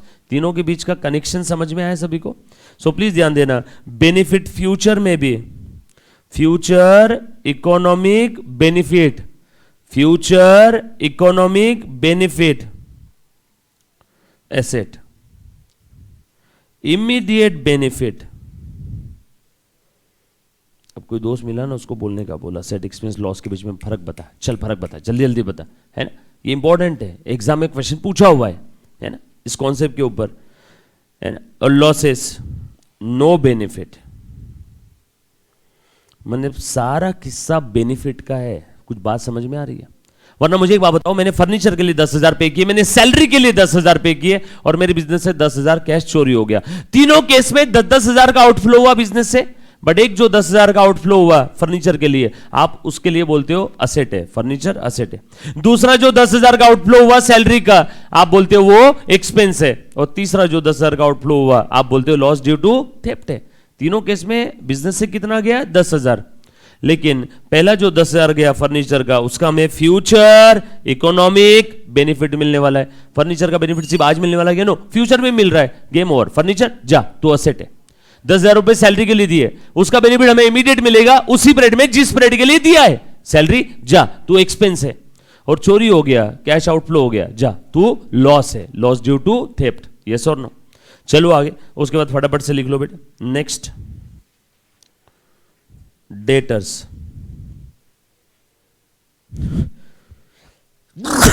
सॉरी, लिखो पार्टी और पर्सन फ्रॉम वूम। अब जल्दी जल्दी हो जाएगा, आ जाओ बेटा। लेता हूं, इनकम भी ले रहा हूं, लेता हूं बेटा मुस्कान, इनकम भी ले रहा हूं। पार्टी और person from whom the amount is, बोलो बेटा, रिसीवेबल। रिसीवेबल मतलब आना बाकी। ऐसी पार्टी या पर्सन जिससे इन फ्यूचर हमें मनी और मनी वर्थ में कुछ आना बाकी है, उस पार्टी या पर्सन को हम लोग प्यार से डेटर बोलेंगे, यस और नो? क्रेडिटर, डेटर के अपोजिट क्या है? क्रेडिटर्स। पार्टी और पर्सन, पार्टी मतलब वो सैटरडे वाली पार्टी नहीं, पार्टी और person to whom amount is payable. हर वो पार्टी या पर्सन जिसको इन फ्यूचर मनी और मनी वर्थ में हमें पे करना है, पैसा है, पैसे की कीमत में कुछ देना है, उस पार्टी या पर्सन को हम लोग क्या बोलेंगे प्यार से? Creditor. Next,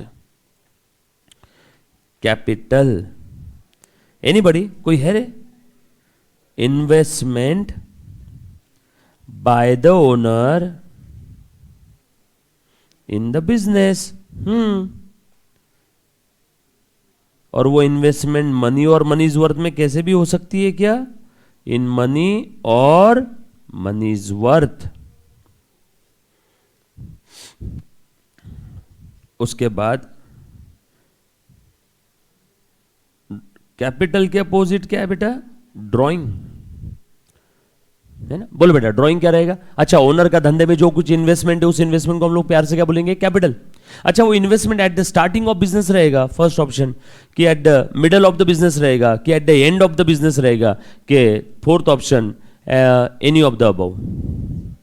starting, middle, and, any of the above. किसका बोलना है बेटा? Any of the above. किसका बोलना है? Starting of the business, starting of the business, any of the above is the correct answer. Owner का इन्वेस्टमेंट धंधे में कभी भी आ सकता है। ओनर जब कभी भी पर्सनल अपने जेब से धंधे में मनी और मनी वर्थ में कुछ इन्वेस्ट करेगा, तो उस इन्वेस्टमेंट को प्यार से कैपिटल बोलने वाले, यस और नो? फिर whether at the start of the business और during the life of the business, yes और नो? कभी भी अगर वो इन्वेस्ट करे तो भी हम लोग उस इन्वेस्टमेंट को, बस कंडीशन एक ही, ओनर ने पर्सनल अपने जेब से धंधे में इन्वेस्ट करना चाहिए, यस और नो? धंधे का ही पैसा धंधे में लगा रहा है, वो ओनर का कैपिटल नहीं है। क्या हो गया? अच्छा, आ जाओ, सॉरी बेटा, डन। चलो आगे बढ़ते हैं। मुन्ना प्लीज ध्यान दें, ड्राइंग क्या है?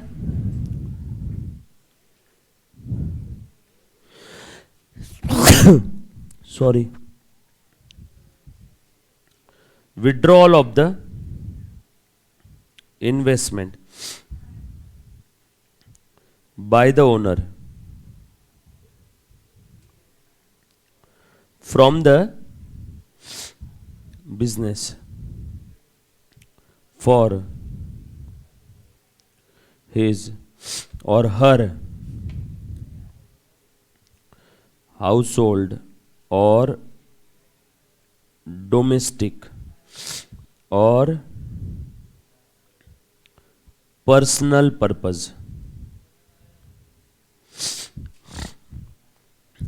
अगर ओनर धंधे से अपने हाउस होल्ड, डोमेस्टिक और पर्सनल पर्पस के लिए अगर कुछ विड्रॉ करता है इन मनी और मनीज वर्थ।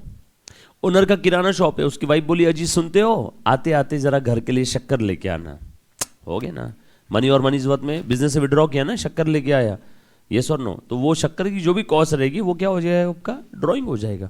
मनी और मनीज वर्थ में जो भी इन्वेस्टमेंट इन विड्रॉ कर रहे हैं हम लोग, withdraw of the investment in money और मनीज वर्थ, मनी और मनीज वर्थ। नेक्स्ट, इनकम, बोलो तो बेटा, are the operating receipts of the business.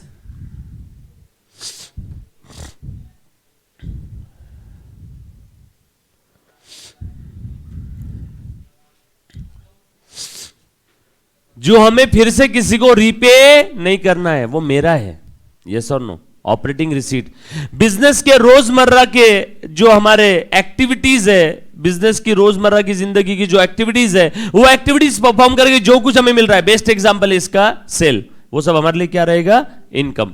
Cell हो गया इनकम, इंटरेस्ट मिल रहा है इनकम, डिस्काउंट मिल रहा है इनकम, और गेन। सर इनकम और गेन में क्या अंतर है, बता देता हूं। Receipt without hard work, gain. Receipt without hard work, gain. आपको इसके लिए कोई मेहनत करने की जरूरत नहीं है। बैठे बैठे प्रॉपर्टी के भाव बढ़ गए, बैठे बैठे लॉटरी लग गई, यस और नो, आपने कुछ मेहनत किया, लॉटरी लग गई, भाव बढ़ गए प्रॉपर्टी के, ये सब क्या हो गया आपका, गेन। लेकिन अकाउंटिंग ट्रीटमेंट दोनों की बिल्कुल सेम है, गेन हो चाहे इनकम हो, अकाउंटिंग ट्रीटमेंट दोनों का सेम रहेगा। देन उसके बाद लाइबिलिटीज, लाइबिलिटीज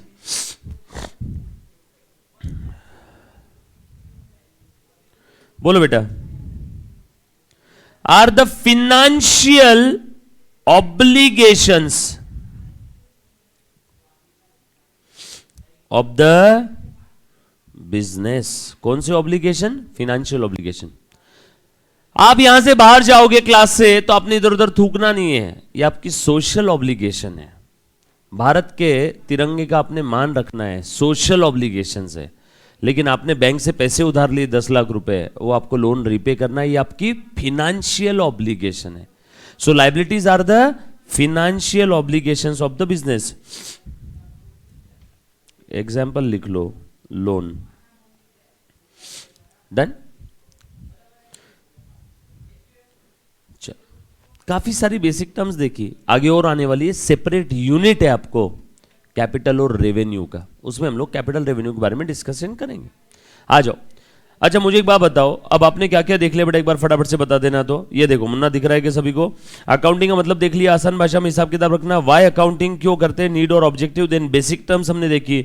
नाउ अब लिखो आगे, most important, how to pass journal entries. How to पास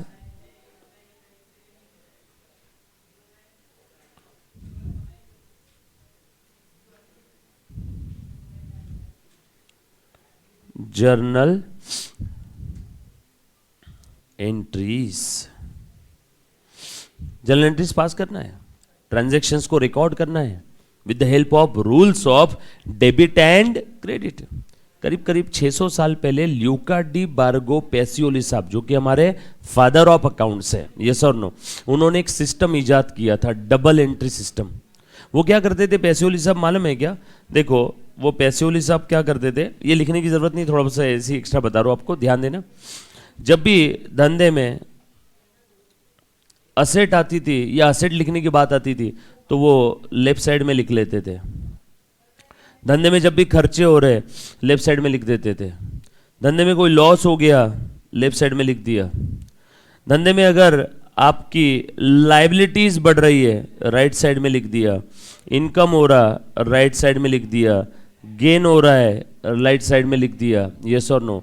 तो इस हिसाब से वो डबल एंट्री सिस्टम मेंटेन किया करते थे। 500-600 साल पहले की बात करो। उसके बाद तो काफ़ी सारे इसके अंदर में अपडेशंस आए, बट बेसिक जो थीम था आज भी वही है जो पैसियोली साहब ने बताया था। यस और नो। सो ये लेफ्ट साइड को है ना, बेसिकली लैटिन टर्म है डेबायर विच मीन्स टू लेफ्ट, तो हम लोग लेफ्ट साइड को क्या कहने लगे, डेबिट साइड। क्रेडायर which means to right, right side को क्या कहने लगे, क्रेडिट साइड। यस और नो। और वहां से डेबिट क्रेडिट के हमारे रूल्स आ गए। और डेबिट क्रेडिट के रूल बहुत सिंपल है। आपने बचपन में पर्सनल रियल नॉमिनल पढ़ा होगा, with due respect to personal real nominal rule. एक सिंपल सा एक ही रूल बताता हूँ, एक ही सिंपल सा रूल बता रहा हूँ, बहुत आसान है। मुन्ना प्लीज ध्यान देना। डेबिट वाले आइटम लोगों के लिए ये देखो, मैं ऐसा बता सकता हूँ, दुनिया का हर वो अकाउंट है ना, हम लोगों को यहाँ पे अकाउंट ही बताना है। डेबिट वाले जितने भी आइटम्स है उन सभी के लिए मैं एक सिंपल सा रूल बताऊंगा। हर वो अकाउंट जिसका डेबिट बैलेंस है अगर वो इंक्रीज हो रहा है तो डेबिट करो, दैट्स इट, हो गया। अकाउंटिंग की सारी दुनिया खत्म हो गई इस एक सेंटेंस में। कोई आपको 3-3 रूल ध्यान रखने की जरूरत नहीं है, एक ही रूल में आपका सारा काम तमाम। ये ही रूल टैली में है, ये ही रूल SAP ERP सॉफ्टवेयर जो भी अकाउंटिंग की दुनिया के, और यही रूल से पिछले 10 साल से CA की प्रैक्टिस भी करता हूँ, है ना। सर आप प्रैक्टिस कब करते हो? कुछ नहीं, दोपहर में अगर समय मिला तो वहां जाता हूँ, बाकी छोटा भाई है और बाकी स्टाफ है संभालते हैं। यस और नो, सिंपल सा रूल है एकदम। सर एग्जाम में हमको ये तो नहीं पूछेंगे ना एंट्री क्या सोच के पास किया, नो, आपको ये कभी नहीं पूछा जाएगा। डोंट वरी, आपके पर्सनल रियल नॉमिनल भी रूल आपको एक बार बता दूंगा, दोनों में काफी सारा कनेक्शन है ना। अगर थोड़ा सा आप अगर डीप में सोचोगे तो आपको समझ में आ जाएगा कि दोनों एक ही है, बस सर ने क्या कर दिया, उसे आसान कर दिया।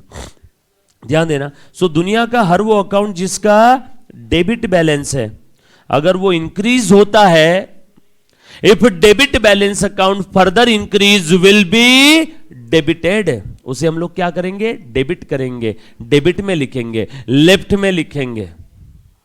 पैसियोली साहब ने भी ऐसे कुछ बताया था। अपोजिट बोलने का काम है क्या? अगर वो कम होता है तो कहां लिखेंगे, राइट में। असेट बढ़ती है तो यहां पे, असेट अगर कम होती है तो यहां पे।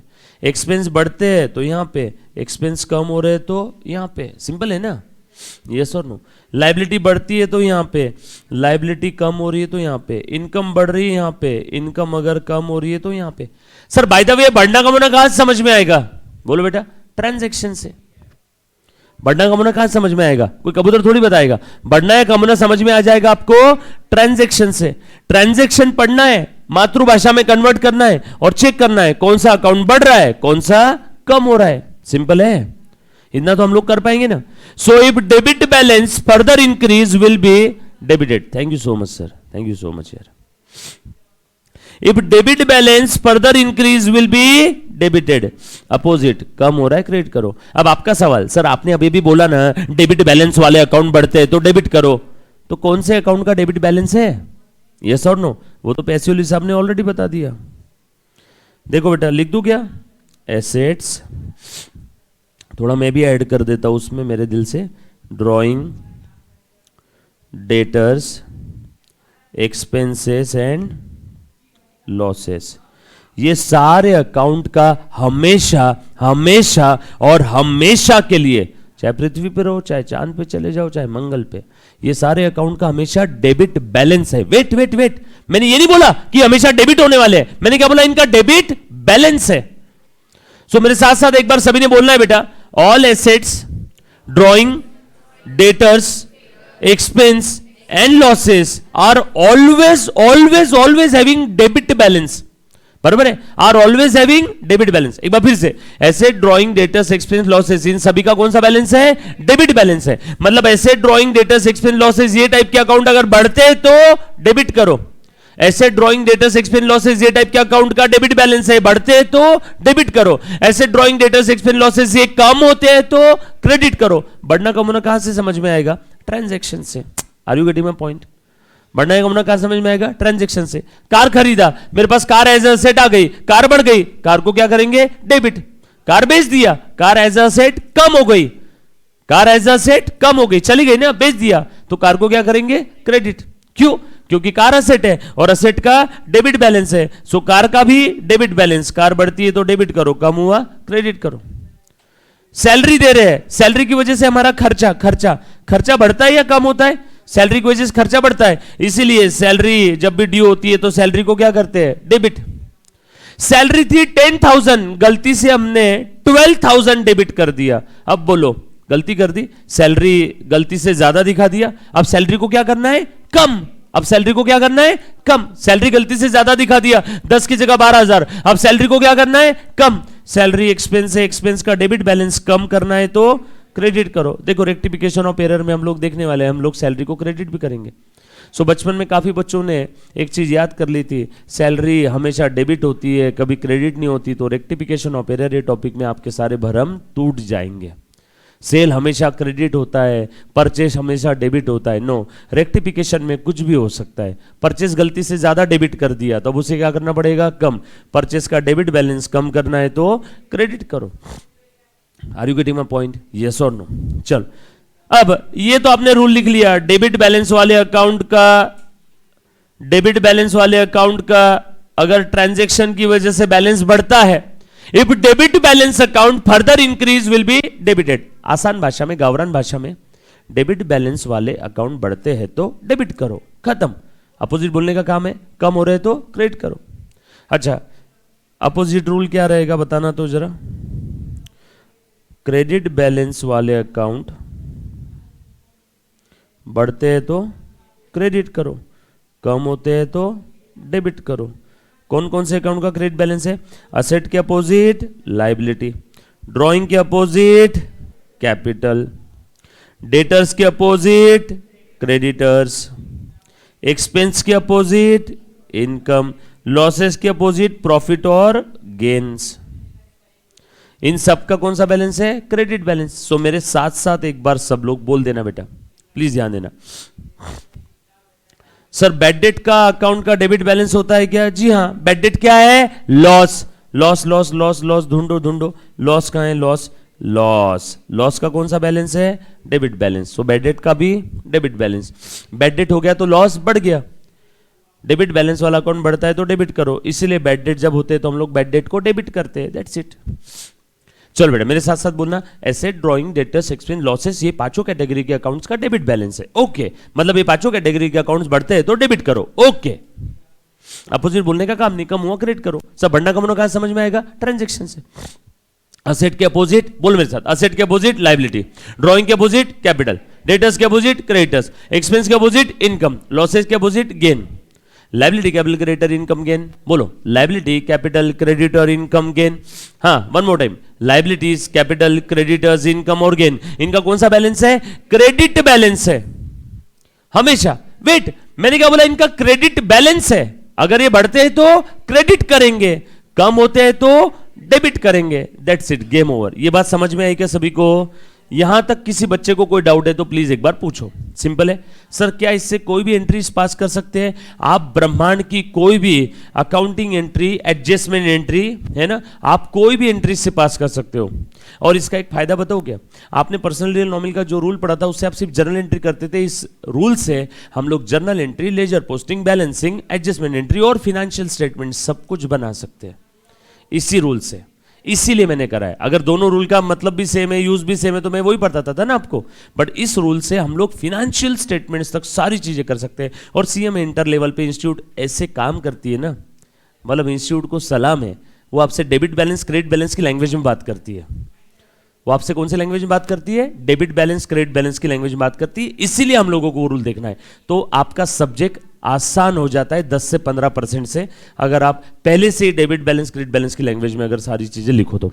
सो एक बार सब लोग बेटा रूल बोल देना। चलो एक सेकंड के लिए रूल पढ़ लो, मैं ना फेस टू फेस वाले बच्चों को पूछता हूं और तब तक आप लोगों ने पढ़ना है, जो बेटा ऑनलाइन ऑफलाइन जब कभी देख रहा है जीडीपीडी रिकॉर्डेड जैसा भी। सो प्लीज ध्यान देना बेटा। हाँ यस, वो गोल्डन रूल थे, ये प्लेटिनम रूल है, ऐसे समझना, ठीक है।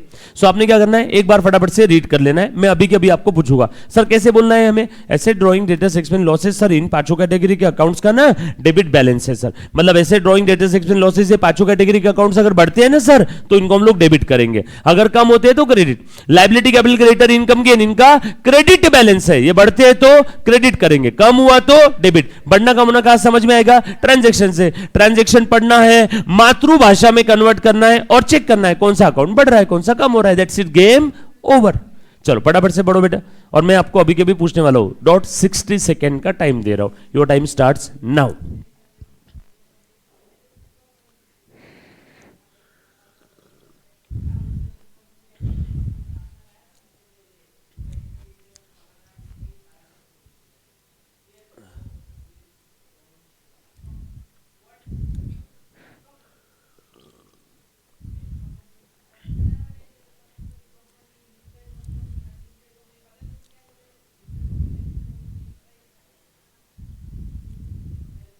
वेरी गुड बेटा, एक बच्चे ने लिख दिया यहाँ पे, ओके दैट्स इट। पढ़ा बेटा, कोई है जो ट्राई कर सकता है? देखो गलत हुआ फांसी की सजा नहीं है, आपने ट्राई करना है। जिस दिन आपने डायरेक्टली इनडायरेक्टली मुझसे बात नहीं करी क्लास में, समझ जाओ वो दिन आपका वेस्ट हो गया। सो आपने डायरेक्टली या इनडायरेक्टली कहीं ना कहीं है ना चर्चा का विषय बना रहना चाहिए अपने दोनों के बीच का। सो आपने पूरे क्लास के अंदर में कहीं तो एक बार तो भी कुछ आंसर देना है, कुछ तो बोलना है। अगर आप नहीं बोलोगे तो आप ऑब्सोलीट हो जाओगे, सर्कल से बाहर हो जाओगे। जैसे 1500 की नोटें ऑब्सोलीट हो गई थी ना, वैसा नहीं होना है बेटा अपने को, है ना। चलो ठीक है, नहीं बड़ी गलत हुआ चलेगा, कोई दिक्कत वाली बात नहीं, मैं बैठा हूँ ठीक करने के लिए। चलो बोल बेटा, तू बोल। हाँ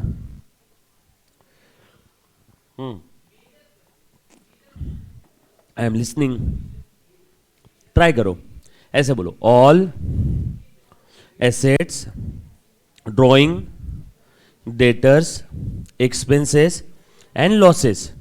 ये जो 5 कैटेगरी के अकाउंट है ना sir, asset drawing debtor expense losses, ये जो 5 कैटेगरी के अकाउंट्स है ना सर, ये टाइप के अकाउंट का डेबिट बैलेंस है। इसीलिए ये टाइप के अकाउंट जब भी बढ़ेंगे तो सर हमें ना इनको बुक्स ऑफ अकाउंट्स में एंट्री में डेबिट करेंगे। अपोजिट बोलने का काम नहीं, कम हुआ तो क्रेडिट करेंगे, और बढ़ना कम होना कहां समझेगा, ट्रांजैक्शन से। और ये जो बचे हुए 5 कैटेगरी के अकाउंट है, बचे हुए पास तो अपोजिट ही है, liabilities capital creditors income and gain. Asset के अपोजिट लायबिलिटी, ड्राइंग के अपोजिट कैपिटल, डेटर्स के अपोजिट एक्सपेंस, डेटर्स के अपोजिट क्रेडिटर्स, एक्सपेंस के अपोजिट इनकम एंड लॉसेस के अपोजिट गेन। ये पांचों कैटेगरी के अकाउंट्स का क्रेडिट बैलेंस है। रूल बहुत सिंपल है, क्रेडिट बैलेंस वाले अकाउंट बढ़ते हैं तो क्रेडिट करो, देखो ना यहां पे दिया है, क्रेडिट बैलेंस वाले अकाउंट बढ़ते हैं तो क्रेडिट करो, डेबिट बैलेंस वाले अकाउंट बढ़ते हैं तो डेबिट। बहुत सिंपल है ना सर, ये रूल का लॉजिक क्या है, आप ही बताओ मुझे लॉजिक इसका। +3 को +5 करना है तो यहां पे 2 को भी क्या करेंगे, प्लस को और बढ़ाना है तो प्लस करो। उसी प्रकार से डेबिट बैलेंस को और बढ़ाना है तो डेबिट करो, क्रेडिट बैलेंस को और बढ़ाना है तो क्रेडिट करो। +3 को +1 पे लाना है, मतलब 3 से 1 पे आना है, यानी कम करना है। प्लस को कम करना है तो क्या करेंगे, माइनस। उसी प्रकार से डेबिट बैलेंस को कम करना है तो क्या करेंगे, क्रेडिट। क्रेडिट बैलेंस को कम करना है तो डेबिट। सिंपल सा लॉजिक है, नॉर्मल मैथ्स का लॉजिक है 4th स्टैंडर्ड का, और कुछ नहीं है, सिंपल है। एक बार बेटा सब लोग, हाँ लास्ट बेंच बेटा ट्राई कर दो एक बार। लास्ट ग्रीन शर्ट, वो शर्ट दिख रहा है ग्रीन पहना, साला क्यों तो ग्रीन पहना, बोल ट्राई कर देख ऐसा बोल। एसेट्स बोल बेटा, एसेट्स। मुन्ना प्लीज ध्यान देना, सब लोग मैं एक बार बता रहा हूं, बिल्कुल आपने मुझसे बात करना है। मुन्ना प्लीज ध्यान देना। देखो मैं मतलब कैसे बताऊं, एक बार ध्यान दे दो। काफी बार है ना बच्चे सोच में पड़ जाते हैं। मैं ना एक बार वो दूसरा वाला लैपटॉप लगाऊंगा तो मैं आपको बताऊंगा, एक असली चीज बताऊंगा, ईमानदार से बता रहा हूं। 10th में 49.6% थे मेरे को, जो फैक्ट है बता रहा हूं। मेरे ख्याल से यहाँ पे हर एक बच्चे को 49 के ऊपर ही होगा परसेंटेज। कोई है क्या जिसको 49 के नीचे परसेंट था? होगा भी तो मैं हाथ नहीं खड़ा करूंगा। वो लड़की से मेरे को दोस्ती करना है, वो बात नहीं करेगी मेरे से, थूक के जाएगी चेहरे पे। सो वैसा मत सोचो। 49 के ऊपर ही मेरे ख्याल सभी को परसेंटेज हो गए। उसके बाद में भी ये सारी चीजें पड़ी है, क्योंकि मुझे एक चीज पता चल गई थी, एक अंदर की बात, सीक्रेट, कि पढ़ाई बहुत आसान है। मेरे पास 2 ऑप्शन थे, या तो खेती बाड़ी और दुकान। मेरे घर पे खेती है और दुकानदारी है। किसकी दुकान है सर? ज्वेलरी की। वो गोली मारो। पर दूसरा ऑप्शन क्या था? पढ़ाई करना है। मुझे अब मेरे होम टाउन से बाहर निकलना था, तो मेरे पास ऑप्शन क्या था? पढ़ाई के अलावा और कोई ऑप्शन नहीं था। और पापा ने बोला कि अगर तेरा इंटर क्लियर हो जाता है, पहले तो सीए करने के लिए सबने मना किया, सारे गांव वालों ने मना किया था। मेरे गांव का मैं पहला चार्टर्ड अकाउंटेंट हूँ। मेरे पूरे गांव का मैं पहला चार्टर्ड अकाउंटेंट हूँ। गांव में एक चौक होता है ना, जहाँ पे सब रिकाम टेकड़े लोग शाम में जाकर के पान टपरी पे बैठे रहते हैं, है ना, टावर चौक। छोटा सा टावर है, वो टावर का आएगा, 2 लोग भी खड़े हो गए तो इतना बड़ा टावर हो जाता है ना। तो टावर चौक पे जहाँ पे सब पान पट्टियाँ रहती है चारों तरफ, गांव में काम ही क्या रहता है, तो वो टावर चौक पे बैनर लगाया था एकदम बड़ा वाला की हार्दिक अभिनंदन, आमचे हे चिरंजीव हरीश मथारिया पहिल्या अटेम्प्ट मध्ये चार्टर्ड अकाउंटंटची परीक्षा। पहला अटेम्प्ट था नहीं, हा, बोर्ड बना दिया पर कौन देखने आ रहा है ना। मैंने नहीं बनाया था, छोटे भाई ने मेरे। चार्टर्ड अकाउंटंटची परीक्षा आणि कंपनी सेक्रेटरीची परीक्षा क्लियर झाल्याबद्दल खूप खूप धन्यवाद आणि शुभेच्छुक। सोनी ज्वेलर्स, हमारे शॉप का नाम सोनी ज्वेलर्स है, बायकास्ट हम लोग सोनी है ना।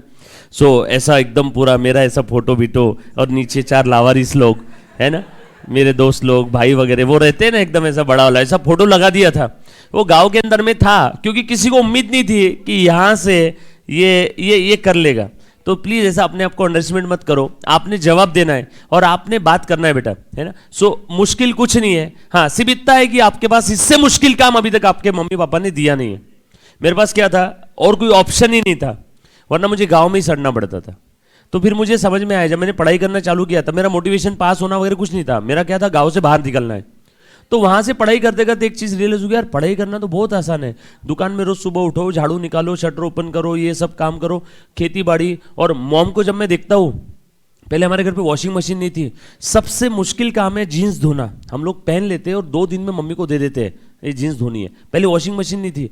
फिर जब मैं होम टाउन से बाहर शिफ्ट हुआ, जब मैंने जीन्स धोई ना, लिटरली आंखों में आंसू आ गए। मम्मी को मैंने, वो लाल कलर का डब्बा होता था जिसमें कॉइन डाल के बात करते, है ना, पीसीओ बोलते थे ना, उससे फोन लगाए। बोला यार तू जीन्स कैसे धो रही इतने सालों से। मैं पहली बारी में धोया और जीन्स को जब भिगा के निकाला ना, तो लिटरली उसका वेट 4-5 किलो हो जाता है। तो बहुत हालत खराब हो गई। मैंने बोला यार ये जीन्स धोना, ये किताब, ये अपना डेली किचन में काम करना बगैर सैलरी के, और पापा जो खेती दुकानदारी देखते थे अंकल लोग, उससे तो अपनी पढ़ाई बहुत आसान है। जब ये बात समझ में आई, तब मैंने फिर एलएलबी में भी एडमिशन लिया, CA-LLB साथ में चल रहा था, CS में भी एडमिशन ले लिया था। 3 कोर्स चल रहे थे। फिर जब आर्टिकलशिप की बात आई, तो वहाँ पे इंस्टीट्यूट से आया कि आप at a time 3 professional course नहीं कर सकते। LLB ये भी प्रोफेशनल कोर्स ही है, क्योंकि आपको उसमें प्रोफेशन करना है ना। तो मैंने LLB के लास्ट सेम में TC ले लिया कॉलेज से। पहले 5 सेम क्लियर थे, लास्ट सेम में TC ले लिया, है ना, अपना लिविंग सर्टिफिकेट ले लिया, LC। तो 6ठा सेम देता तो हो जाता वो भी क्लियर, बट फिर लास्ट सेम में मुझे लेना पड़ा। तो मुझे समझ में आया कि पढ़ाई सबसे आसान है, सबसे आसान काम फैन AC में बैठ करके पढ़ना है। और बुक्स खाती थोड़ी है, काटती है कि आपको एक ही बुक्स को 10 बार पढ़ा तो चल यार बोर मत कर, ये सुनो, ऐसा कुछ नहीं है। सो पढ़ाई सबसे आसान है। सो आपने ट्राई करना है। सिर्फ एक चीज है, मेहनत ज्यादा है, मेहनत ज्यादा है ना। इंटेलिजेंट नॉन इंटेलिजेंट ऐसी कोई टर्म्स नहीं है। मतिमंद लोग ही इंटेलिजेंट नहीं होते। अपने से कोई मतिमंद थोड़ी है यार, सबको अपना अच्छा बुरा समझता है। तो आपने करना क्या है, बस मेहनत रोज लेना है। हाँ, इनिशियली किसी का मराठी मीडियम होगा, हिंदी मीडियम होगा, तो उसको इंग्लिश वर्ड्स और या फिर वो सारी चीजें याद करने में तकलीफ आएगी। अब इतने दिनों से दिमाग को यूज नहीं किया तो थोड़ा जंग लग जाता है ना। तो इनिशियली ज्यादा मेहनत करनी पड़ेगी। पिछवाड़े में फुंसी आने तक बैठो एक जगह पे और पढ़ो। वो चीज जब तक खत्म नहीं होती तब तक उठो मत। मेहनत आपसे ज्यादा कोई कर सकता है क्या? ऐसा अपने आप से बोलना कि मेहनत के मामले में मेरे से ज्यादा मेहनत ही कोई नहीं है। जब आप पॉजिटिव अफर्मेशन रोज अपने आप को बोलोगे ना, तो अपने आप आपको उस चीज पे बिलीव करना होगा। बचपन से आपने एक ऐड देखी, लाइफ बॉय है जहां तंदुरुस्ती है वहां, तो जब भी तंदुरुस्ती की बात आती है तो दिमाग में लाइफ बॉय की इमेज आती है। इतने बार हैमरिंग हो गई ना वो चीज की, तो आप भी अपने आप से रोज बोलो कि मेरे से ज्यादा मेहनत ही कोई नहीं है। काम मिलने के पहले तो हर कोई मेहनत करता है, काम मिलने के बाद मेहनत करना बहुत ज्यादा इंपॉर्टेंट है। सीएमए इंटर में आने के बाद, सीएमए इंटर में आने तक आपने मेहनत किया ना फाउंडेशन में, अब इंटर में आ गए तो आपको और मेहनत ज्यादा बढ़ानी पड़ेगी। सो जो भी मैं बता रहा हूं वहां पे आप मेंटली प्रेजेंट रहो, तब के तब वो चीज खत्म करो, उसको तिलक लगा दो। जिस दिन मैं बोलूं मेरा सिलेबस खत्म, आपने बोलना चलो सर पेपर लेके आओ, हमारा भी पढ़ाई खत्म, आज के आज पेपर देते हैं। ये कब होगा? ये जब आप सेम डे पढ़ाई करके खत्म करोगे तब। यस और नो? कंसिस्टेंसी में बहुत ताकत है। आपको पता है कि कौन सी एक वो नदी है यार, वो लाखों सालों से बह रही है, पर वो नदी का जो उगम स्थान है वहां से कुछ कुछ बूंदें गिरती है बस हर 2-3 सेकंड में। वो कुछ कुछ बूंदें लाखों सालों से गिर रही, तो आगे जाकर के वो क्या हो गया, वो नदी हो गई पूरी। वो फॉरेन की नदी, मेरे को उसका नाम नहीं मालूम, मेरे ख्याल से फाउंडेशन के सक्सेस बैच में बताया था, कोई तो एक रिवर है, फाउंडेशन में सक्सेस बैच में बताया था बेटा। तो वो कंसिस्टेंसी की ताकत है। यस और नो? कंसिस्टेंसी की ताकत है। सो प्लीज आप मेरे साथ साथ में सारी चीज पढ़ो। एक बार जाते हैं तो एक बार फटाफट से रूल बता दो बेटा। इस रूल का हम लोग प्रैक्टिकल एप्लीकेशन देखेंगे नेक्स्ट लेक्चर में बेटा। एक बार आपने रूल बोल देना है जल्दी जल्दी से सभी ने बेटा। यस। तो सर आपने फिर एलएलबी नहीं किया? नो बेटा मुस्कान, मुझे फिर एलएलबी छोड़ना पड़ा, और अब अगर मुझे एलएलबी करना है तो लास्ट सेम के पेपर देने के लिए 8 से 10 दिन की छुट्टी लेनी पड़ेगी। 10 दिन की छुट्टी तो मैंने मेरी शादी में भी नहीं लिया था, तो पॉसिबल ही नहीं है। चलो आ जा बेटा। हाँ बोल एक बार। All assets, drawing, debtors, expense, losses. Asset, drawing, debtors, expense, losses are always always always having debit balances. मतलब ऐसे ड्रॉइंग, डेटर, एक्सपेंस, लॉसेस ये टाइप के अकाउंट बढ़ते हैं तो डेबिट करो। अपोजिट बोलने का काम नहीं, कम हुआ क्रेडिट करो। Liabilities, capital, creditor, income, gain, इनका क्रेडिट बैलेंस है, ये टाइप के अकाउंट बढ़ते हैं क्रेडिट करो, कम हो रहा है तो डेबिट करो। ये सर बढ़ना कम होना कहां समझ में आएगा? ट्रांजैक्शन से। किसके पॉइंट ऑफ व्यू से देखेंगे? बिजनेस के। सो बढ़ना कम होना ट्रांजैक्शन से हमें समझ में आ जाएगा। बाकी हम लोग इसके बारे में डिटेल में जानकारी लेंगे नेक्स्ट लेक्चर में। सो आज के पहले लेक्चर में पधारने के लिए आपका बहुत बहुत बहुत बहुत धन्यवाद। Sir how many attempts did you taken to clear CA? बेटा फाइनल में तो मैं 2 अटेम्प्ट मुझे लग गए थे। इंटर मेरा हो गया था फर्स्ट अटेम्प्ट में, सीएस पूरा फर्स्ट अटेम्प्ट में हो गया था। यस और सर सीए में क्यों नहीं किया? बेटा उस समय ऑलरेडी 3 कोर्स चल रहे थे, वरना मेरी इच्छा थी एलएलबी को ड्रॉप करके सीए में भी मैं करना चाहता था, लेकिन रह गया, है ना, रह गया। बहुत सारी चीजें थी, दोस्त यार, गर्लफ्रेंड, बॉयफ्रेंड सब चलते रहते। चलो thank you very much, love you all, take care, bye bye bye bye bye bye bye. चलो अब आप लोगों का ब्रेक है, फटाफट से आपने ब्रेक लेना है, उसके बाद 9:30 को आपका अगला लेक्चर रहेगा। थैंक यू वेरी मच यार, बाय, थैंक यू, बाय।